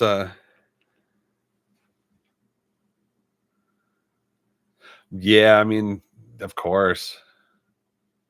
Upcycling, yep, that's a hell of a word. That's correct, but you know, if that's a Miss Piggy doll from the early 1980s, it might be worth something. Upcycling. Oh God, I remember there was like some horrible reality show where some guy was always talking about like upcycling, and so like he would start off, he'd be like, I've got this pack of baseball cards, and at the end of the day, I'm gonna upcycle it to a car, and then he just goes and like tries to trade up. Like he takes his baseball cards to the pawn shop and tries to trade up for a bunch of speakers, and he takes the speakers and tries to sell, trade them up for this, and then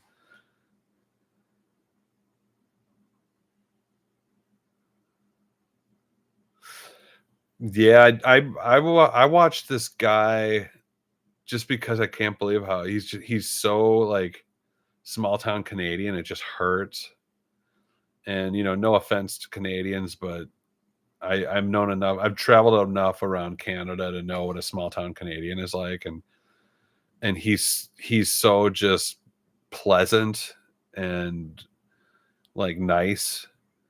And I think he's in Edmonton, and he's just very, he tries to crack jokes, and they're just dry as hell, and like you could just tell like saying like the word fuck would probably make this guy crap himself. And he had some like corporate job, and then he really wanted to get into the vintage thing, and because he just loved old vintage crap. And I watched his channel occasionally, and he started a little store, and just wanted it to be like, all the stuff that he thought was cool. And then he like, you can tell he put thousands and thousands of dollars into it, and everything's just sort of like floating on pillows of money for this guy. And he has got people just sending him like, oh, hey Dave, and then they send him like a box of old crap from their attic, and he's like, oh, we're gonna open up an old box today, and like they just sent it to me, and like literally people handing the guy like thousands of dollars worth of crap. And it's like I can only imagine like some of these small towns in Canada what their thrift scene must be like. It must be insane. It must be absolutely insane. I can only imagine. Just based on watching that guy's show, and I'm just like, oh my God. They're like, oh hey, look, and it's just like perfect like stuff from the 1950s, like with like Babe Ruth on it and stuff like that. Just I've seen enough of them to know that people are just handing him money at this point. Yeah, I can't think of his name right now. Yeah, well, I think he got into like doing cars now too. I think that's where I think it's called Curiosity Incorporated. Is that the channel?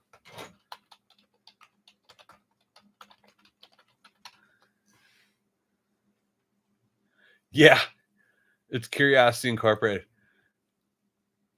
The very first thing is, I bought a bag of old watches. Let's look what's inside. And like he'll literally give someone $20 for a bag of watches and end up with like, oh look, an old Rolex. Oh, now the guy's now he's traveling or casually traveling around in Italy. He's buying like hoarders houses and stuff and ending up with just finding thousands of dollars.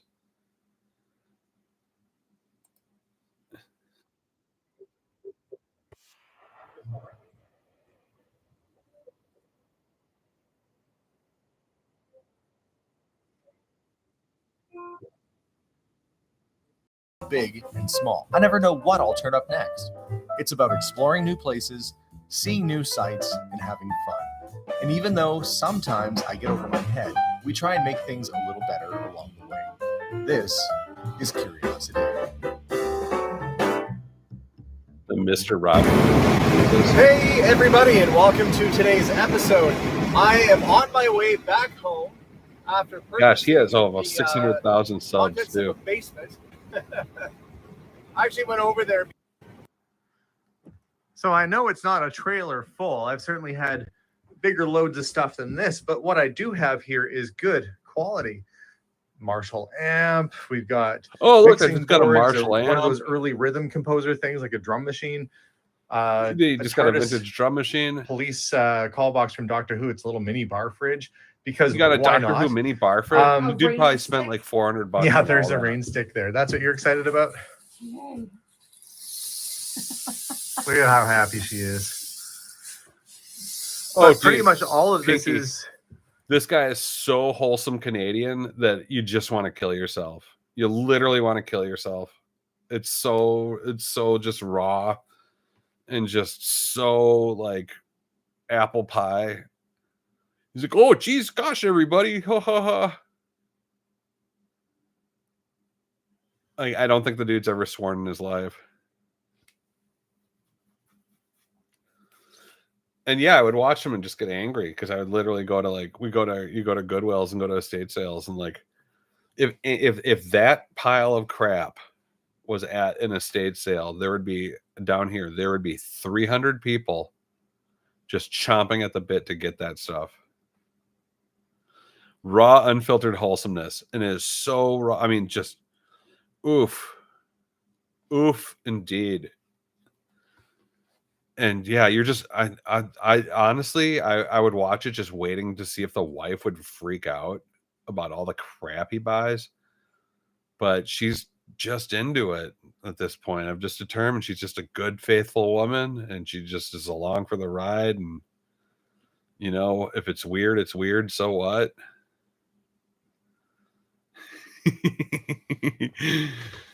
I mean, if there's pillows of cash, I think playing wholesome would probably work out. But yeah, the dude's name is Archibald too. I forgot about that. He doesn't even go by Archie, he's Archibald. they use in a lot of their advertisements. So those are both vintage Guinness. Funny little die-cast vehicles. Tot toys. They're like the size of a matchbox. I've not had those before, so it's kind of cool to get stuff they haven't seen before. Little SO truck, tanker truck. Like knobs. Oh no, those are wheels. They look like they were going to be knobs for that. Some of these things were darn expensive. What do we got in here? Oh, another that's 4-channel stereo well, that's microphone. not worth crap. That's garbage. That's lots of really good gear. These EV speakers. There's 2 of those. I mean, whatever. And there should be stands for them around here but somewhere. Dude, If not, he's got a Marshall they can just combo sit right like there that too. They have that feet he's on them. definitely going to get a few $100 for. Normally you'd have like this sort of stand to lift them up on either side of the stage. Sir, this is some serious gear. No, it's not that serious. This is cool. We've got the instruction manual for a Thorns turntable, which is a really good turntable. But even better yet, we've got the turntable right here. It's a little dusty. Oh, hey, got the turntable it's too. all there. Oh, hey, look, it still Yeah, has it's a the good one, too. packaging. I think is this direct drive? Maybe direct or belt drive. There's always like a little bit of controversy. I shouldn't say controversy, but some people say the belt drives are better. Some Direct drives are better. This guy, he's always just so he can never like take a real position on anything. If it's an expensive, I mean, I don't know. I'd have to open it up. I can fix turntables, but I mean, I would have to open it up. I've never even heard of Thorns, to tell you the truth. Must be some weird Canadian brand that's probably called something else in America. Either way, this guy, I've never seen anyone that's just handed crap. Like the dude barely tries and just makes so much money.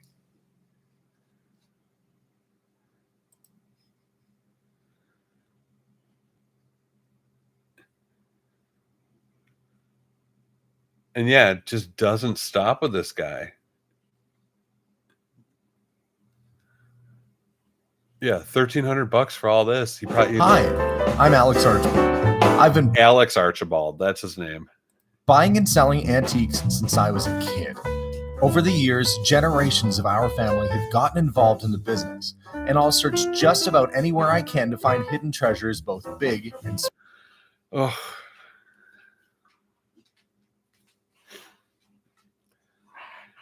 It was the honestly, I got to a point where I would watch him and he would he all of a sudden dropped this really heavy like family crap one day and he finds out like his dad cheated on his mom and had like a whole, like his dad was some salesman, I think, and had like a whole like had a separate family in America. And like he finally hooked up and like put it all together. And I think he did it through like, like 23andMe or something. They're one of those gene research things. And he gets in contact with his sister that he's never met before, and then just goes down and visits them. And oh, I know.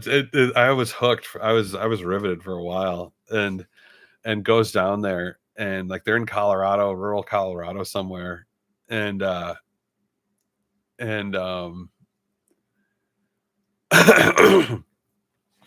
you could just tell like he was throwing around the casualness of like just buying crap a little too much in front of his sister, because the sister was very working class, and you could tell like, they had some kids and were probably just, living paycheck to paycheck type thing, like many people do. And and yeah, just slowly over time, like I think he just glad handed and nice guyed him enough that they just realized like, yeah, this guy's just got money. And yeah, it was just really weird. He just dropped that out of nowhere. It's like, oh hey, I've got a sister, and my dad cheated on my mom for years and had a separate family. Well, it's his dad, but I mean, I think that was just the nature of traveling salesmen. I think back in like the 50s and 60s, back when that's like literally how people got a lot of stuff. Was there just be like some weirdo would come to your door and try to sell it to you, and if your husband was at work, then ha ha ha,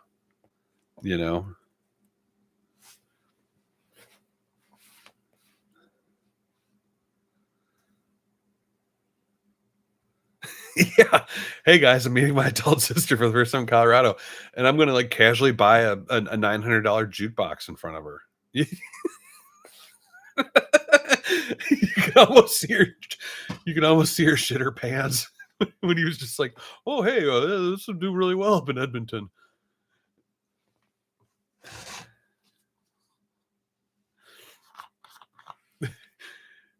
Yeah, a good friend of mine that moved down here from Montreal said like, don't be fooled, just because they're speaking French doesn't mean they aren't trashy. He's talking about Canadians.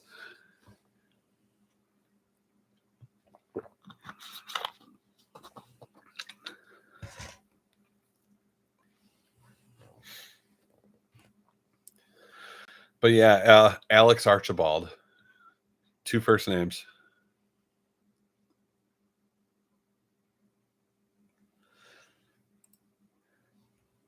Hi, I'm Alex. Dunk unit. What's inside? I saw that there was the cart I saw in the picture might actually belong to this facility. I'll have to ask him what the rules on that are. Quite so deep. Oh, there's a truck box, one of those truck box toolboxes. Okay, let's get this out of here. The Dusty Dolly. That's. I don't know how you want to do this. I think what we're gonna have to do. Would you mind headed back to the main floor and then bring up a cart? That on yourself, but the camping one, paraphernalia, stuff like that. Can opener. Okay, not familiar with that, but we got to get it out of here anyway. So, what the brand is? Extra large. It's a Connor McDavid hoodie. Yeah. And if it's a brand name, which it probably is, those actually have pretty decent resale value. This guy's gonna make a ton of cash Yes. off this. Does it say? $400 unit. You'd be lucky to Brand even is see a extra $400 large. unit down here. There's another one in here too. Raiders, some sweaters and stuff. Okay, throw those in with the rest of it. Try and get all the small stuff out of the way. We can see what the heck we're dealing with back there. And nobody knows what's back there. This is a pretty big unit. Spices, kitchen stuff. We've hollowed out kind of a little pathway-ish. Bunch of rocks. I guess just rocks they thought were. I don't think I'd even want diamonds. No. I'd rather a box full of gold. Get it? Yeah, when you did that. Okay. A working lighter. What's the movie? Hit rock. And I'm trying to poke my head back. I want to have it all fall on me. At auction. The storage bins that go underneath, and we had the slats earlier. Not used. Too distracted because what I'm here for is try and get the garbage out. And there's a couch here. A beat up table. There's a toolbox, though. I don't know if there's something. Either way, whatever happens here, I don't really care, but I'm not surprised that this guy probably made like $5,000.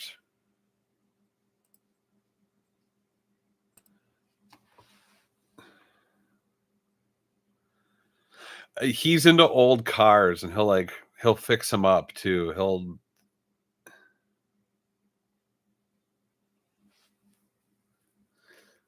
He bought a $400 unit and just showing it off. I mean, he's your classic like reseller vintage guy. He's got like a store, and so he's got people coming in there nonstop handing him crap, and then he's always just trying to do crap for the channel, and he's into like 7 or 8 different things. It's and he's just the driest bone of a Canadian you've ever seen in your life. Like, just. But yeah, he is just the sticks out like a sore thumb, like that guy, and him and his perfect wife. And like, if you saw their house, they've just got like this mini McMansion, this vinyl mini McMansion in some weird little like subdivision. It's totally not the place I'd expect that guy to live.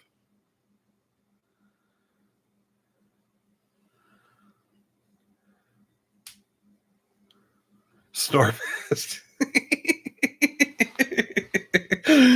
I know. I haven't watched. I haven't even thought about him in quite a long time. It just sort of came upon what we've been chatting about, which is just funny. But yeah, it's.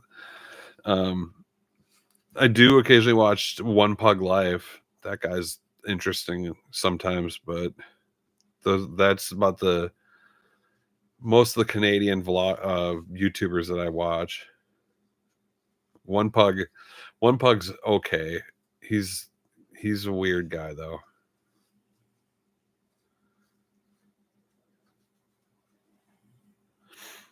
But yeah, I think though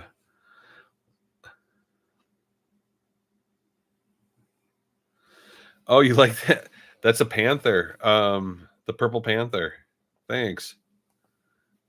Yeah, well, people are always trying to buy that off of me,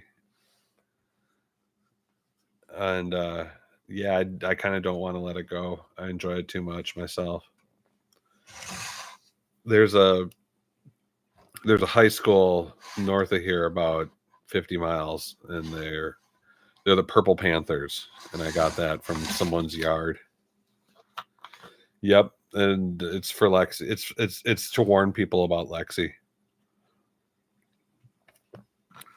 Keep away any intruders. You think they're gonna like get past Lexi or that panther.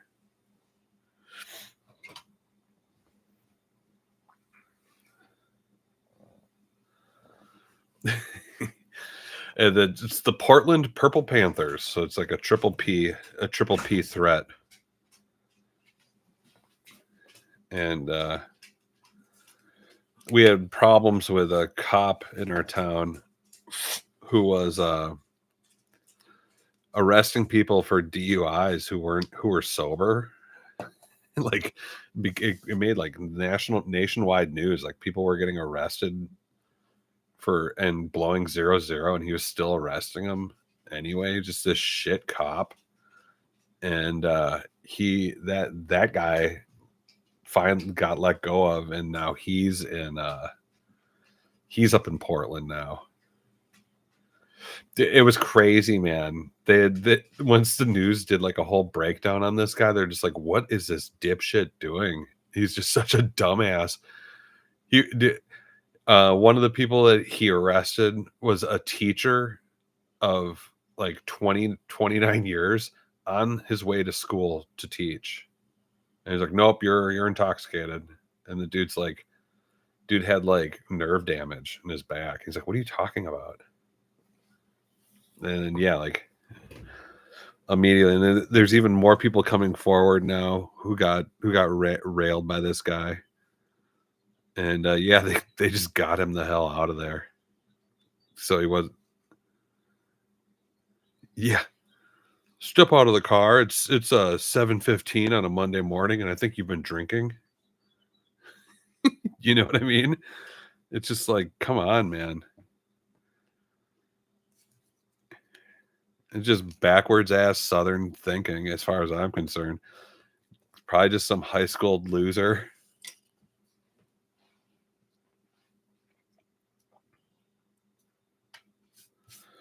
Not hired for his brains.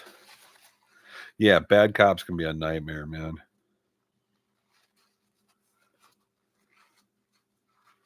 Backwards indeed. There's so much backwards ass thinking down here, and you see it everywhere. But at the same time, like the fact that was happening in my town, I live in the town called Goodlettsville, and the fact that was happening here was weird to me because, yeah, same in Canada, I bet. I've been screwed over by some Canadian cops before. But like, I have never been bothered by the police here. And I always thought like you need to be a grade A jackass to get hassled by cops in this town. And no, apparently not. But yeah, yep, they just move them around. Actually, there was a big freak out. This dipshit kid got a job as a sheriff, and he was literally convicted of rape. He was like this 22-year-old kid convicted of rape, and his brother was the sheriff, and so like they brought him on as a deputy. And the backlash was so insane that like the kid, I think, was just retired, like withdrew. Like just the Facebook post alone was like there's like 99,000 comments. just like, oh, hiring a rapist, huh? And a deputy, not the sheriff. His brother was the sheriff, but the kid got a job hired on as a deputy by his brother, of all things. And apparently, you know, it was one of those family business things. Like the dad was the sheriff for 20 years, and yeah, still crazy though. Just the whole, I mean, you know, let's not mince words, but it's like if you want to freak yourself out, do a search and like officer rape, and you're gonna see, or sheriff deputy rape, or just sheriff rape, and Google, and you're gonna see the cops rape a lot of people. It's another one that I had from working in the hospitals is just like search hospital rape, and you're going to be terrified of being in a hospital. Like rapes happen quite often in many hospitals, and no one likes sexual assaults, and rapes occur a lot in hospitals, and no one likes to admit that.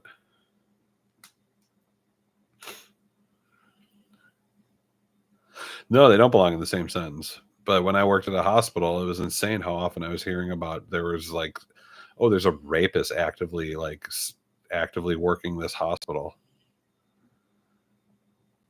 And you're just kind of like, at that point, they don't know if it's an employee. They don't know if it's just some random weirdo. They don't know what's going on, or if it's, or even worse, if it's a security guard. Like, I had to tell it to my wife when she started working at the hospital. I'm like, hey, don't kid yourself about sexual assaults and rapes happening in hospitals. They're not a safe place. And then, we did the search, and just like, there they were. And she's like, oh, geez. Luckily she's just in the lab, so there hasn't been any issues ever, but it can happen. You're actually less safe in a hospital. Yeah, you're less safe in a hospital. Let's not even talk about staph infections. Like,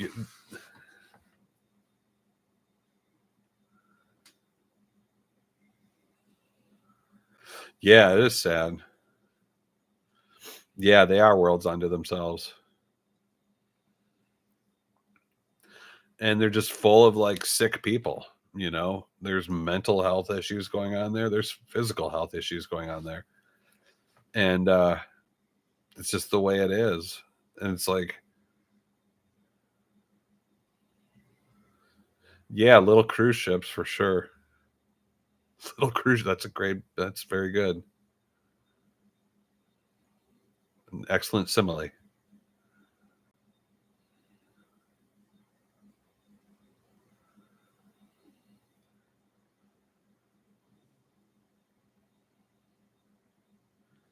Yeah, I agree. It's like when I did work with vulnerable adults.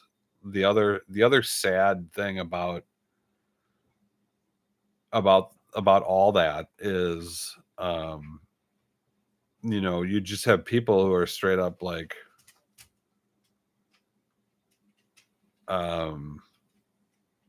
they get thrown into the system when they're kids because they have mental deficiencies, and they're just not taught how to behave, or they're incapable of knowing how to behave. And so, like, all of a sudden they start hitting puberty, and they can't control themselves.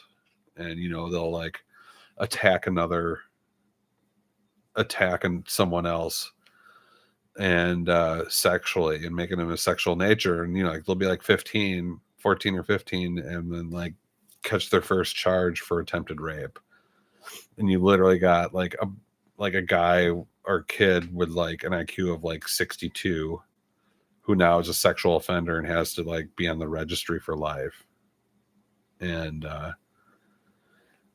so it's like, a lot of times when you see like these guys on YouTube who go hunting down sexual predators, I don't think 100% of the time they're taking into account the full reality of who these people are 100% of the time.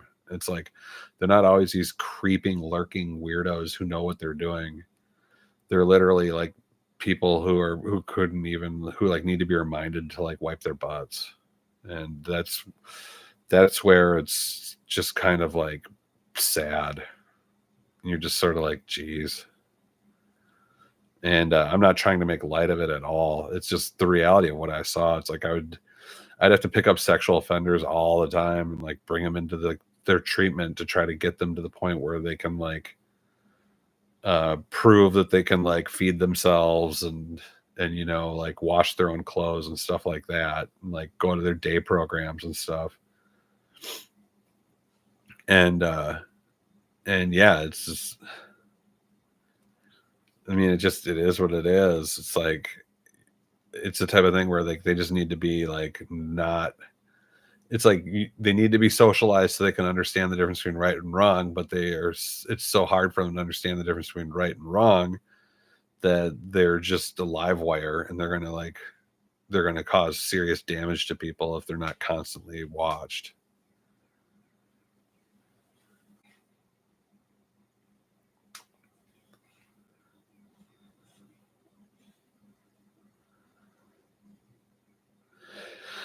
Yeah, I mean,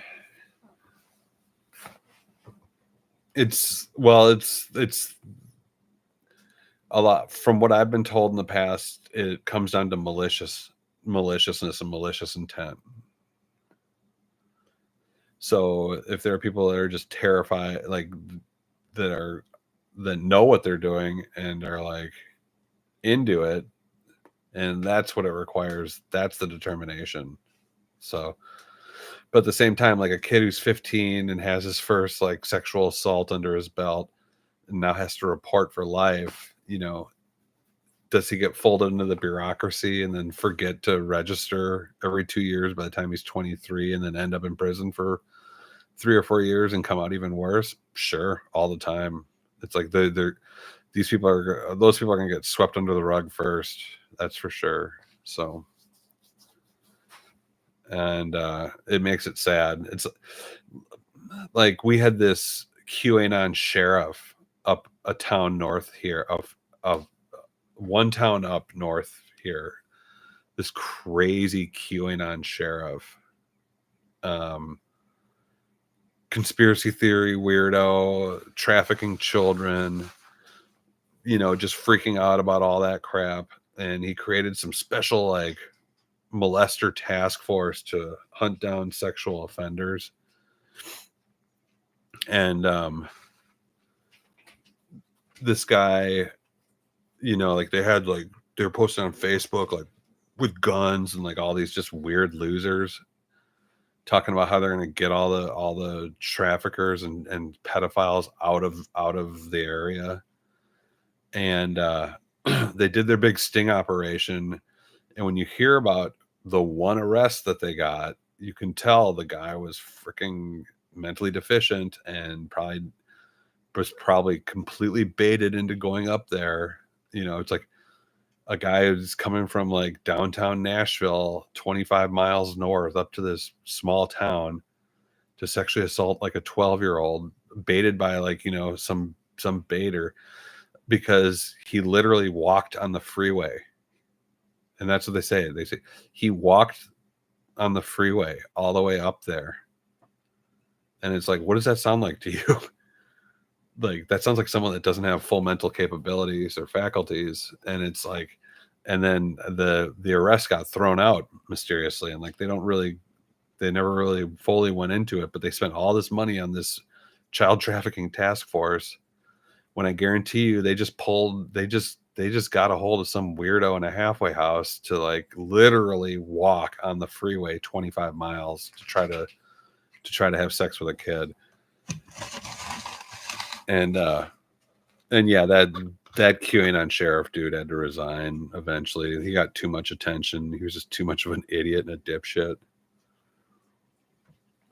But it was like, at the same time, where in his weird little small town, I guarantee you there's plenty of sexual abuse and sexual assaults going on.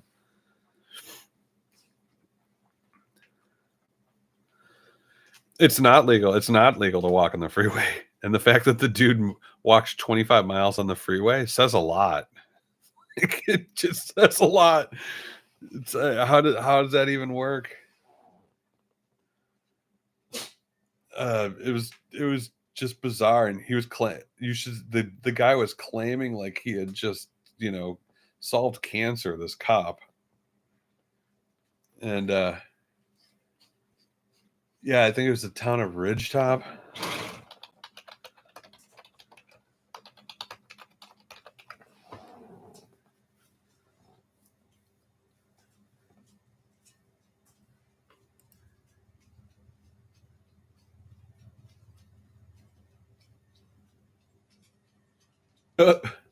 Actually, the whole department got disbanded.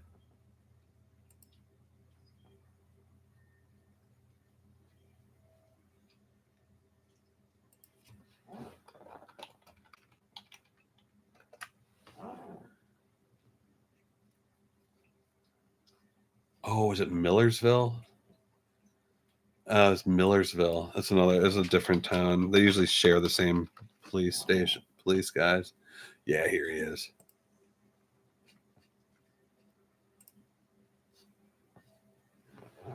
Here we go. I'll show you a picture of the guy. He looks exactly like you'd expect him to look. Complete QAnon MAGA nut job. There he is. There's the guy that's going to save us all from the child traffickers in a town with, like, 8,000 people. Take care, Jane.